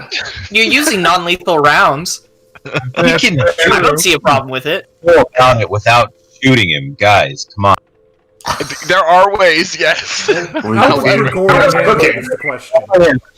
Raphael would see Grigori load the gun, and I just walk over and place a hand on the gun. No. We don't need to shoot. Observe, and I will turn around to Cyphus, and I'm gonna smack him right across the mouth. Get over here, man! Whack! As it occurs to you, Deacon, that Serenray is a god of warmth Ooh. and pain. Good slap in the... So, Jack, where are you? He slapped the... All right, so You guys have done nothing but beat me up today. I know, I right? am slapping the ghost at you, boy. Okay, so if he's sitting reading this book, I would basically be a couple feet behind him, sitting on the ground, just kind of moping, and then I see him get slapped, and I just kind of the life returns to my face. So I get up and grab the book and go, "I'll hold this." You note that as the slap goes off, the room almost gets brighter for a moment. Well, hold on a second. I don't drop the book. No, he's gonna go and try to take it from you. That would be a steal Alright. action, so combat maneuver. I'm not good at that. Do I get some kind of bonus for it being a book? You're holding on to it, so... Oh, you said combat maneuver, didn't you? Yeah. Damn it. All right, hold on. One of these days I am going to make a character all around rob the enemy. So, here's the thing. Jack, Yeah. that 9 would have worked. So, That's pretty funny. you protest that you are not going to give up the Oh, it's mine! book, and then you turn back to it, and Ba's head is in your hand. Right. Ball's looking at you as Jack's running out the door. If he wants it, it's mine! As you begin running your way out, hey, get back! It's house arrest, not yard arrest! And then he looks at him, One of the deputies is trying to rush to you. and then Jack looks at him and goes, "It's mine!" And then he runs back inside. You hear the door audibly slam as the deputy's just waiting out there. I'm going to look over at Raphael and say, that is a very unique exorcism technique I've seen, but clearly effective. It is an ancient Katapeshi ritual. My father taught it to me. How? Now- My mother would normally use a slipper. Do I know I've been influenced or anything? Or Wow. You've been influenced by the power of common sense. Jack's looking at this book now. Oh, Like, really looking at this book. It's got some magic to it, but it's a spell book. That's what they do. You've probably mugged a few nerds along your He starts going through the spell book kind of page by page. Starts at the back. So, as you're in the back, you see a list of names, and yours is with it. He squints at it, remembers that Cyphus might be a traitor, and then keeps going. A lot of it is kind of difficult to follow. You're of a different kind of crazy than the Splatterman is, so it's hard to match with what he's putting down. As he's We're talking two about different levels of psycho. Hold on, let me see if I can get in his head. Can I enhance my inner slats? It's like Silence of Lambs. Can the possessed possess the possessor? But yes, you're struggling to really understand the finer notes of all of this. But yeah, you do see Jack there, Cyphus. You're not certain what he's going to do with that book.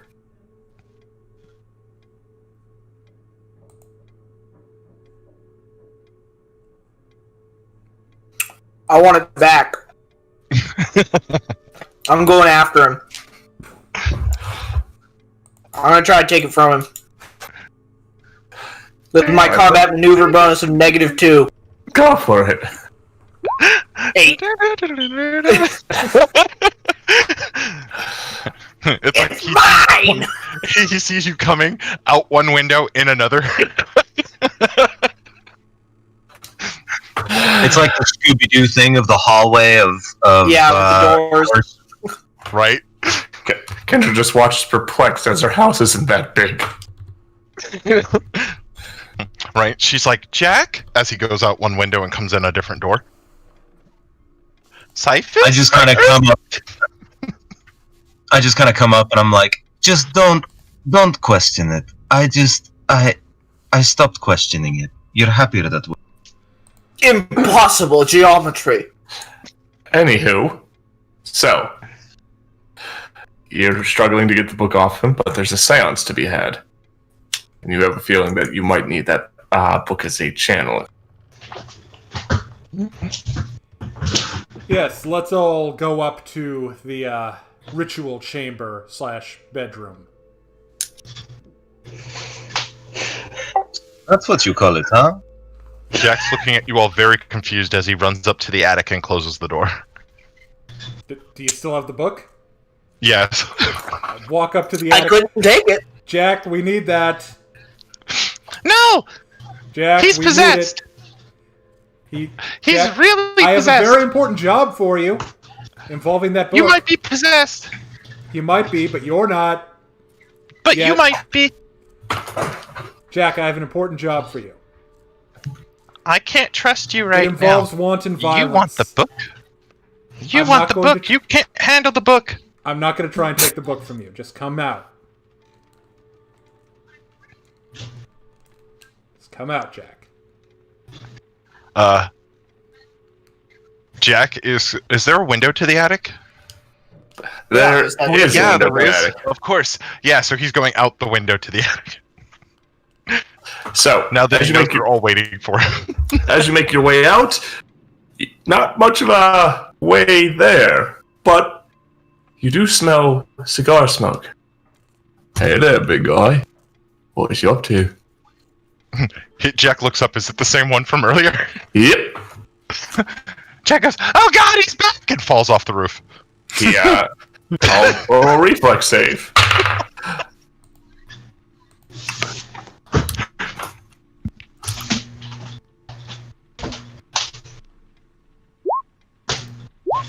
Oh damn it, Jack! Of course you fucking So- fall off the roof. Oh no, not you. It's rolling a reflex. You do fall, and then find yourself falling and not falling, and he's got you by the leg. He pulls you up. Hi. Did you want to fall? Because I can just drop you if you like. I'm all right. Oh, You startled me. He sets you down on the. So now, at this point, he's looking at him, looking at the book that he's got wrapped up in his arms, and he's looking at him again, and he's sitting there going, All right, what do you want? Like, really? Hey, Because if we're gonna go have a good time, I'm probably down. But I'm really suspicious because I can't tell if I'm awake anymore. I truly think there's something wrong. Like, everybody downstairs is possessed, and I can't trust any of them. And then there's you, and I don't even know you. So I don't know if I can trust you. What possesses you to think that? He says, very keen on his dumb joke. It's like his eyebrow, Jack's eyebrow twitches. Somewhere, Grigori's eyebrow is silently twitching too, as his son just got offended. Right? You hear Bruce over.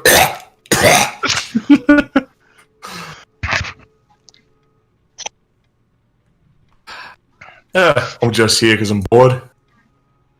Didn't really have anywhere else to relax for the time being. Besides, as he stretches and squirms a bit, this roof's really good for scratching me back. You know, Jack, things feel really weird.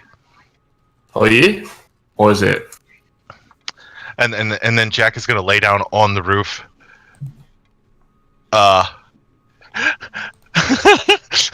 And he's just gonna lay down next to him on the roof, and he's gonna be like, because I'm pretty sure that if my paladin friend were here right now, or my other friend, I think he's supposed to be family, but he keeps confusing me.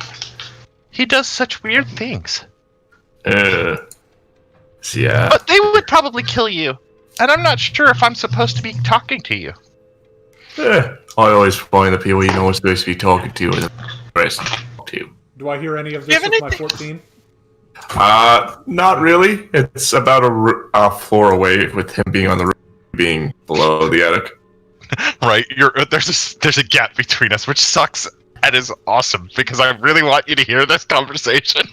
At some point, I'm just going to say, Rigel, I think he's hiding up there. Can you give me a hand getting this trap door open?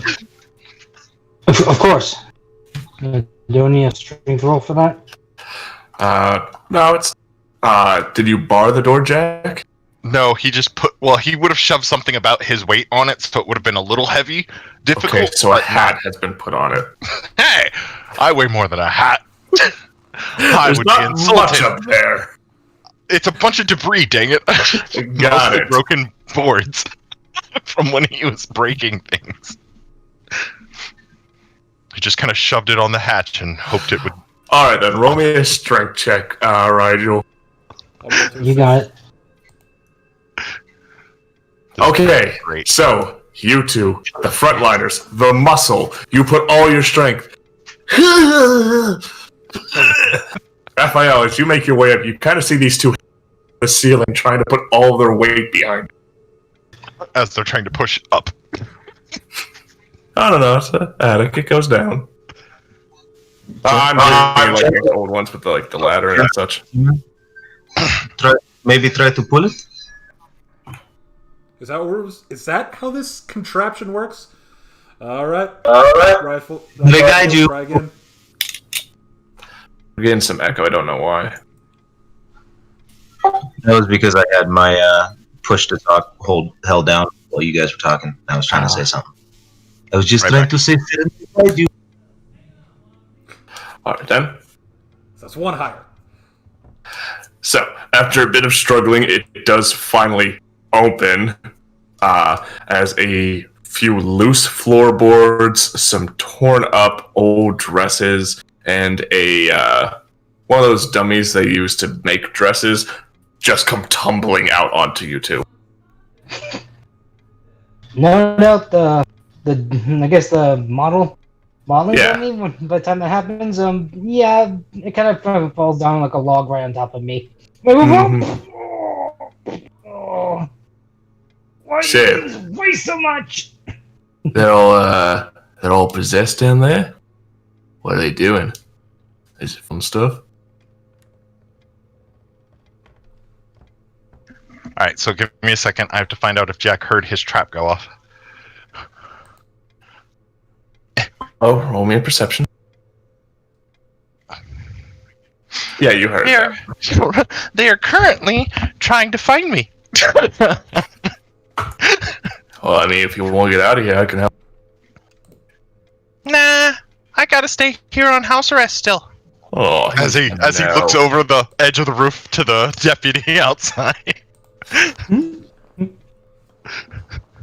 Well, come on, we could just run out real quick.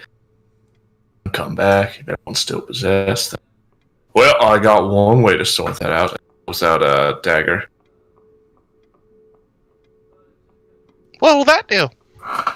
Well, it's got some really magical effects. Being alive to not being alive. All right. Wow. Holds him with the look in Jack's eye. He goes, now see, possessed and alive, two different statuses that I want to change.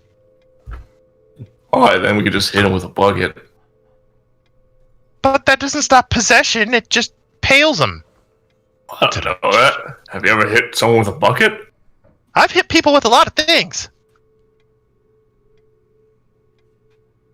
Alright, Come that's on. back. We'll get back to that then. So while they're underneath the debris, I'm going to scramble up the ladder and yell, "Give me that book!" Hold on. Cyphus. And I'm looking for him. I actually the door and put stuff over it again. What the? Cyphus! Grigori just looks back from the paper. See, if I was a little less lawful, I'd be shooting Cyphus through the newspaper. Again, non-lethal rounds are fine, my dude. Go for it. Well, It's not like you're going to kill him. I'm gonna call out Cyphus! oh, As that in the trap moment- door one more pull to get it to.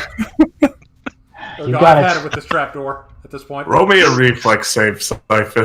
Oh no, yeah, I'm as not soon as good at that. As he turns around, he's gonna get shot. 20. Oh, okay. Oh, nope. It jams. So you managed to hop off the trapdoor just as Deacon down. And Rigel, as you push the debris off and start to rise, you see more boards come tumbling down, wrapped up in cloth, and just oh no! accept your life. Oh no! Not your Grigori, you take your shot. You're aiming to take out his leg, just down, and it explodes in your face. And you blink and wince for a moment, and you note it has a vaguely sugary taste to it. Oh. That round might not have been using. I would have been fine with the gun just going and me like forgetting to load the flinter or something, but that works too. Just a little. Just needs a little repair. It's just like, oh, wet powder. Well, that's the trouble of natural ones. Firearms, they do break.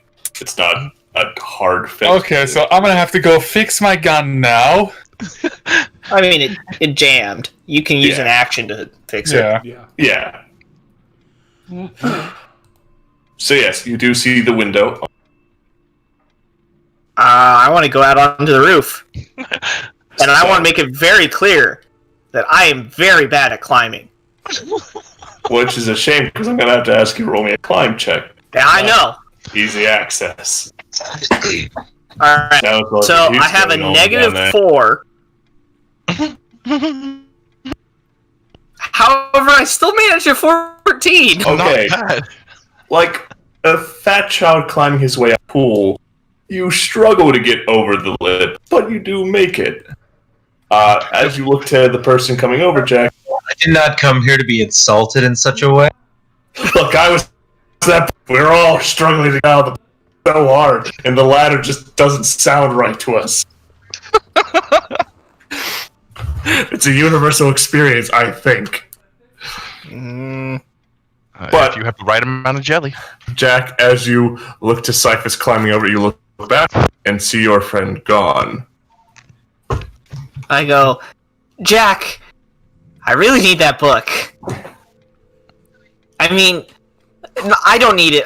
It's Deacon who needs it. But we gotta bring it back downstairs. So, could you come downstairs with me?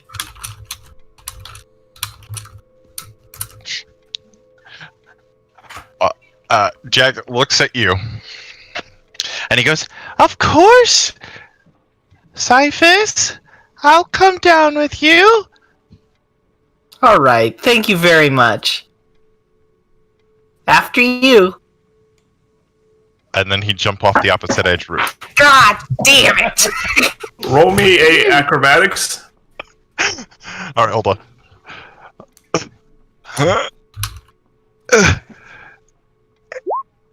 And he's good, ladies and gentlemen. Yep. It's a conveniently placed stack of hay, apparently. So, as you leap back, basically 100%. falling back, not even looking as you go, you do see your friend up in the air, slowly floating away, as he's leaped a good 30 feet up. And as you fall back, you land on something soft, fluffy. Ah. Hey, Bob. Now Jack is on the lamb. Right,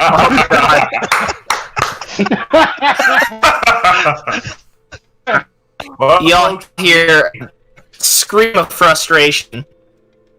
And I'm down to the... I'm done. I'm gonna push people out of my way. I'm done. As you step You on handle it. Nigel on your way down, as he's trying to push the... Yeah, I'm gonna land on him. Take the shot, Grigori. I'm done. Fine, you deal with him. Yep. Alright.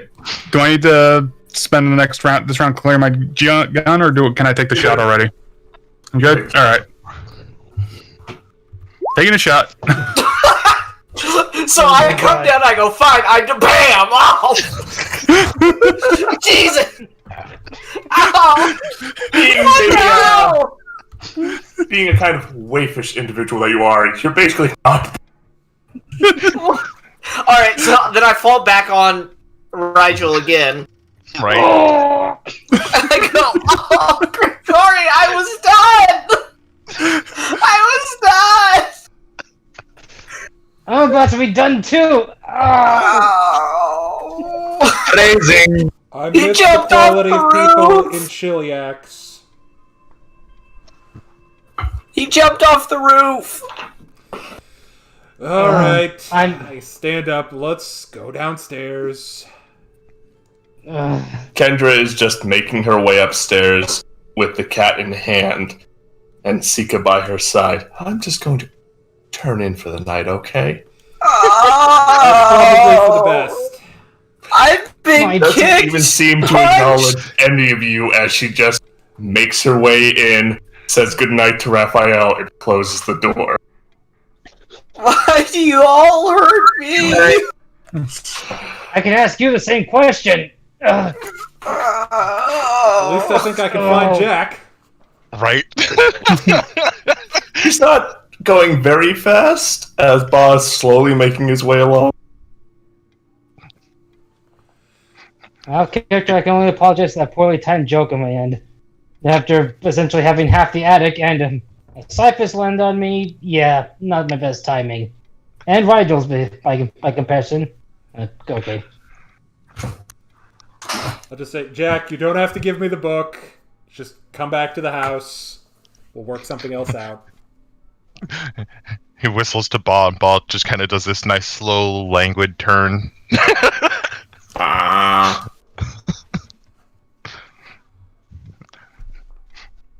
Starts making his way in a circuitous way back to the house, trying to stay out of line of sight of the deputy. He's basically on patrol, kind of keeping the house in sight, not, circling the block constantly. I know, I'm just trying to make sure that when he looks in our general direction, he doesn't look and go, sheep, hey! And start running over to catch Jack. Listen, if you can find a way to put handcuffs on Bob, he's earned it. Right? I mean, it's not hard. This trouble's getting him to stay on. I You guess just gotta tighten them real tight. Find cuffs that will work on something that doesn't have a thumb.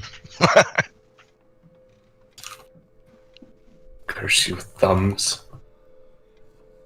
When I sneak back into the place, I kind of, I guess Deacon would have sees me as I'm creeping back in, and I kind of slide the book underneath the chair that Cyphus usually sits in. I'm currently on the couch laying down, which is where I normally am. Right. Okay, so I would slide it underneath the couch, but Whimpering. from the back, so he can't see me do it, and then I don't see anything. I'm done. and then I'm totally gonna creep to the kitchen. I will ask Grigori. Grigori, considering we seem to have lost the foci, perhaps tonight is not the best night to try and contact the Splatterman. Perhaps not. Anyway, don't worry, I have a backup. What's And your then- backup? Oh, now this is the other part that's funny. He hears you guys talking about the Splatterman, and he goes, hey, what does he look like anyways? You're the only one who's seen him. The description in the books was rather vague. He doesn't look like my new friend, and he gives a vague description of the gentle creature he's been meeting in the attic and on the roof. You get up to such interesting places. No, He says this at certainly conversational doesn't sound volume. like that. I'll give you guys a picture. You'll get to see this thing and understand why Imp doesn't. Imp doesn't quite fit what Jack saw, so he was confused by your statement.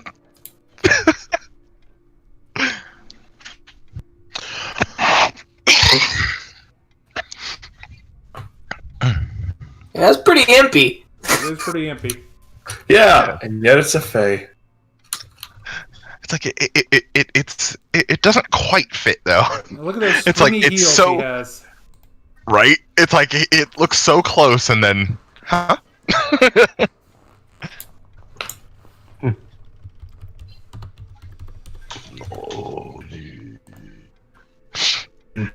So after he gives that description, he kind of goes, "Oh, I'm supposed to go to the water wheel later. Have some." What's at the water wheel? I say, rubbing my head, and some parts after again half the attic and Cyphus landed on it. My friend, some fun, probably trouble. Oh boy.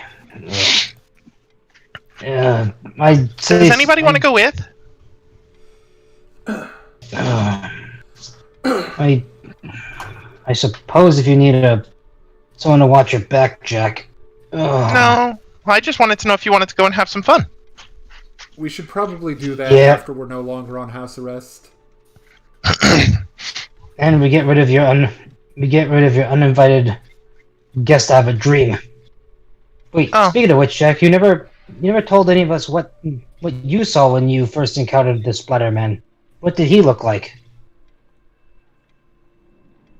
Jack looks at you with this blank stare on his face. And then he looks to the DM to provide a description. Huh? God? That's why he's so anti-religion. He knows me. One moment. For some reason, they don't provide much in the way of image to this guy. He's so important, though. Yeah. Oh no, the universe hates me. A very, very thin fellow wasting away due to the harsh conditions of Harrowstone. You recall him having glowing green eyes, or glowing red eyes. He was bald with a few strange tattoos scattered along his head. You couldn't really properly make them out. Fire going on around you. And other than that, clean shaven.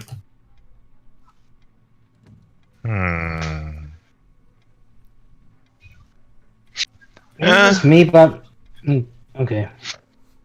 Jack would definitely be like, he kind of looked like, but like he gives it the description, but he adds a lot of ifs, ands, and maybes in there.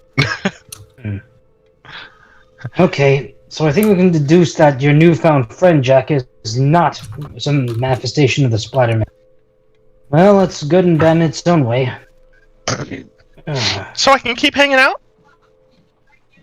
I would continue talks, at least get to feel what this other Jack is about. Alright. Seems like, well... Okay. Anyway, my backup plan is to try and contact the spirit of Warden Harkin. Hockren. Wait. Alright Did then. you try that? Wait, Oh. Deacon. Go ahead. So Go Jack ahead, would then hand, he would run back over to the chair and then hand the book to Cyphus. No, actually, he wouldn't give it to Cyphus. So he begins have to to- hand it to Cyphus and goes, Psych! Right. He's like, you want this? And then runs over to Deacon. And kind of, you know how, like, when you get hugged by little kids, especially if you're that right height, and they hit you Right so... in the downstairs business. Yeah, that properly inappropriate spot, but it's just head level for them, so they can't help it. Yeah, that's where he puts the book as he's running by Deacon. Just kind of, here you go! I guess I take it. Literally. As he's running by to go tackle Grigori, as it were. Brace yourself, Grigori. We must save the people, Grigori! You're possessed! As he's running at him. What? Be charged, Grigori. I'm gonna sit on him again. I assume you've reloaded. Yes, Okay, actually. Grigori's Yes, on I Overwatch. Jack, make a fuck charge sitting on roll. him. I'm gonna shoot him. God, please dodge!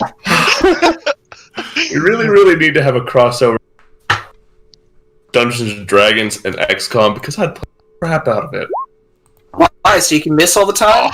So you miss me and I miss you. I dodged the bullet, and because of which I miss you completely. Hey man, that's touch AC. Right. Which she So- still misses me on touch. So, Cyphus, high or low? Oh, no, I'm fine with that hitting me. Okay. That's right. You don't gotta make me roll for that. I'll take it. Alrighty then. As you look a bit distraught that you didn't get the book, you get shot in the chest again. In fact, actually, can Raphael go ahead and roll that slap damage for me? Just so I have a good idea where my non-lethal is. It was a crit, so... What, a D4 plus strength times 2? Watch him get knocked out. That's the hope. He's just like, boom, I'm done today. It's over. It's been a pretty bad day. It's like, what was that? 1d4 plus strength for if it's Raphael who's doing it, I think. Yes. No, perfect, low damage. So 3 times 2 is 6. Yep. Damn, that puts me exactly 1 non-lethal HP left. He's sitting there, woozy. You have been knocked down, and you know, the shot has a vaguely sweet taste to it. Why are you shooting me with sugar? These bullets would be completely ineffective for Formians. Or is it for Morians? One of those two. And spirits would laugh as they're sitting there going, something sweet flew by. Jack, as he hears all of this goes off, he kind of goes, Grigori, did you hit? Like the long pause. Grigori's got kind of a look of mild shock on his face, but then he just kind of shrugs it off. He's like, oh, he's used to it. Anyway, Rigel, Raphael, Grigori, let's head upstairs. No. Yeah. Jack would follow along as the last of you. Actually, before I... Wait, I'm coming! I'm coming! Raphael is attending to Cyphus at this point. Once No, he saw him, I'm fine! no, I've got like an ice Raphael's- pack on your head. I'm helping you down the hallway. I'm Okay, like, check. well, I could use some help up the stairs. Very well. At that point, I'm looking at this whole scene and going, you know what? Next time I'm in town, I'll buy Kendra some different bowls for sugar and salt alike. As I try to make a mental note to label the salt and the sugar. Alright, so those participating, I will have you sit with me around the planchet, put your hands on it, and I will begin the ritual by saying, it is the spirit of Warden Hawkrin that we wish to contact. Warden, if you are still in Ravensgrove, speak. And then I roll my will save. Can I ask, before you do this, can I hear the answers if I'm not part of the seance? Well, it's a planchet, so it kind of just slides along. Okay, so I can see the answers. Yeah. Alright, well then I do not want to take part in it, but I will be audience to it. As much as I would do the same, I guess it would just matter. I guess it's just a matter of how many people he needs for it. If he needs an extra person, then so be. This is all an elaborate ploy for Deacon. Right. Hey, I offered to get him to marry Jack. So, Deacon, high or low? We're gonna go low. Okie dokie then. You feel yourself drawn far past the walls of Ravenstone, far to the north. You feel as though the spirit is being held, and for the briefest moment, the connection is set. Whatever held it looked back at you.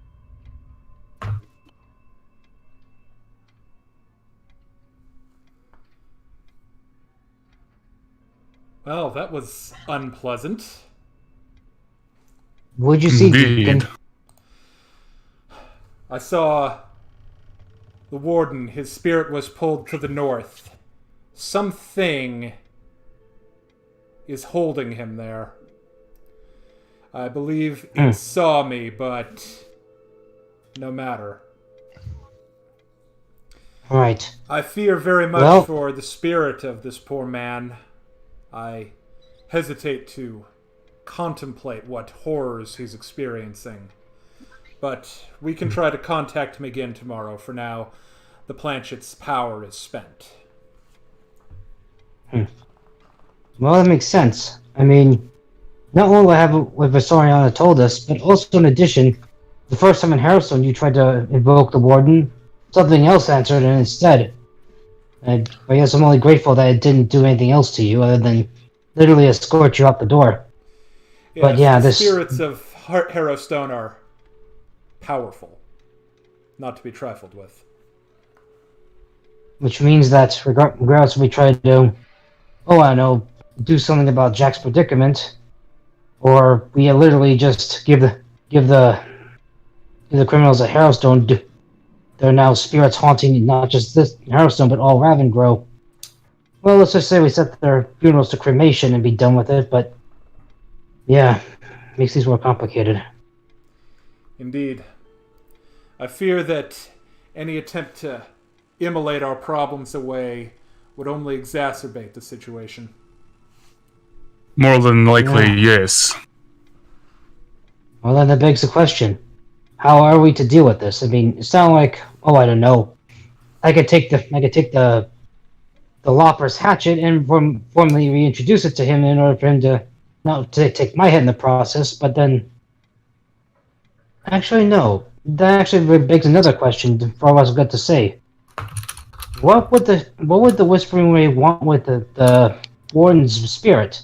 I mean, it's not like he was a arch oracle or something like that.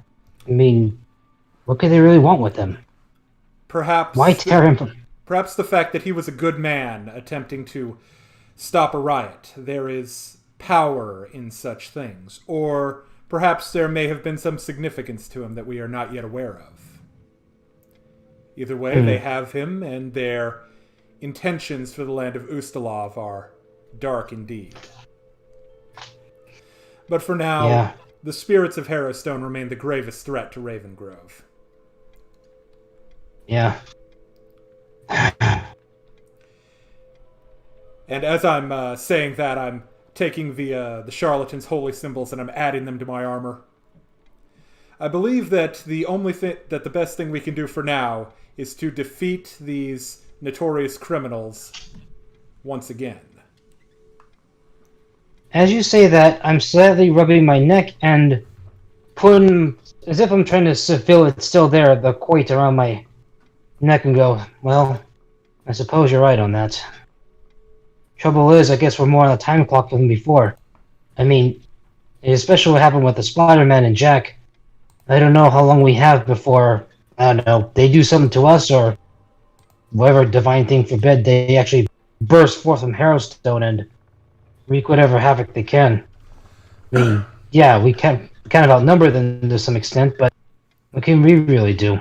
The Splatterman's ritual must not be allowed to be completed. We must return to Harrowstone as soon as possible. Fortunately, Visoriana was blessed with a very long name.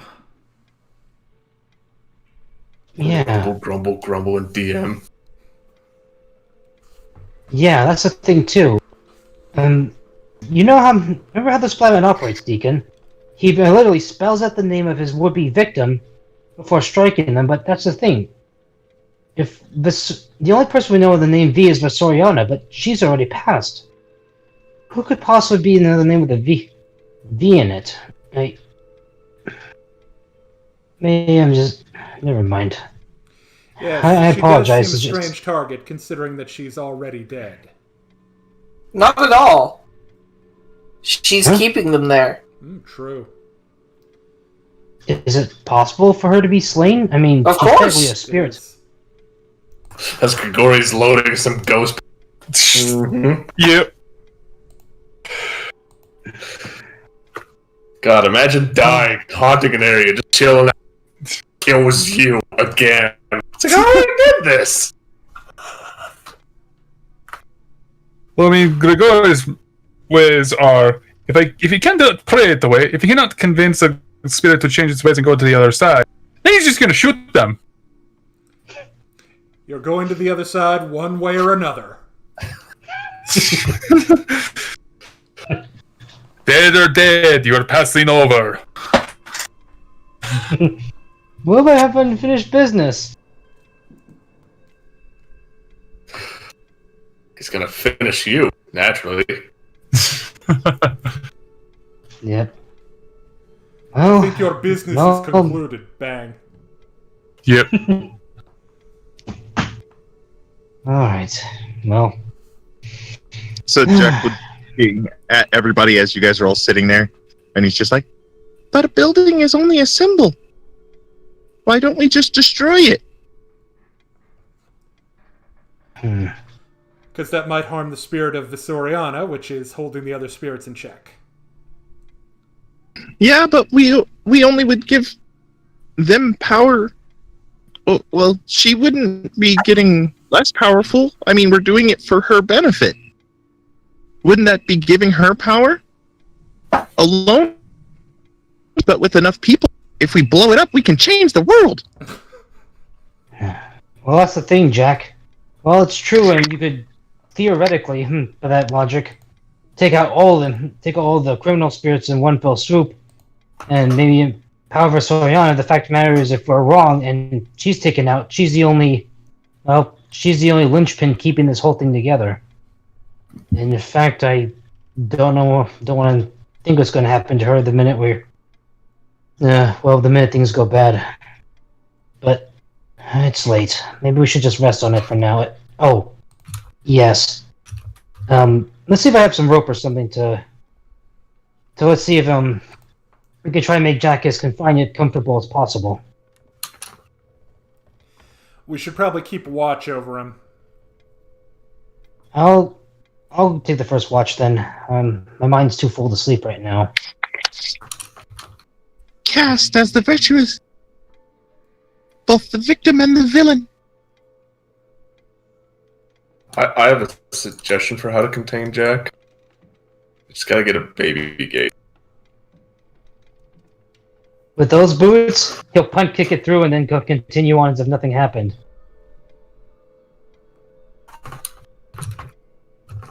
But I like the way you think. I like the fact you're using your head there. There you go. So yes, over the course of about 20 minutes, you managed to properly tie him up and make sure he's struggling to breathe, but he ain't going nowhere. Right.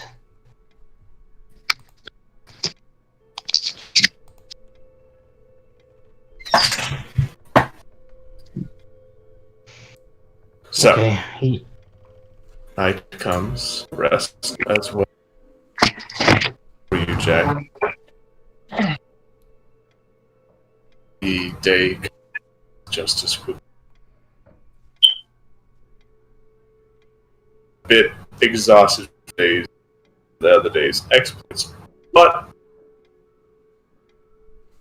as you wish.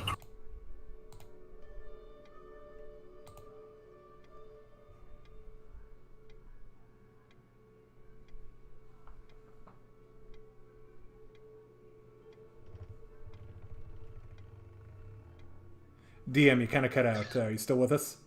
Yeah, I'm still here. Okay. It's the next day. You're as you please. All right. So now that we're no longer on house arrest, we probably want to head to Harrowstone again. Yeah. Although with that, I do have to apologize, but I must away from you, my gentleman. So It's just I think that might be a good point to call it. As Yeah, I think that's a good spot to call way it. to hear. Everyone in the chat and who's watching later, thank you very much for joining D6 Damage and the Dice Bag crew for another thrilling installment of the Carrion Crown. Say goodbye, guys. Bye, guys. See ya. Until next time. До свидания. Never again. Next time.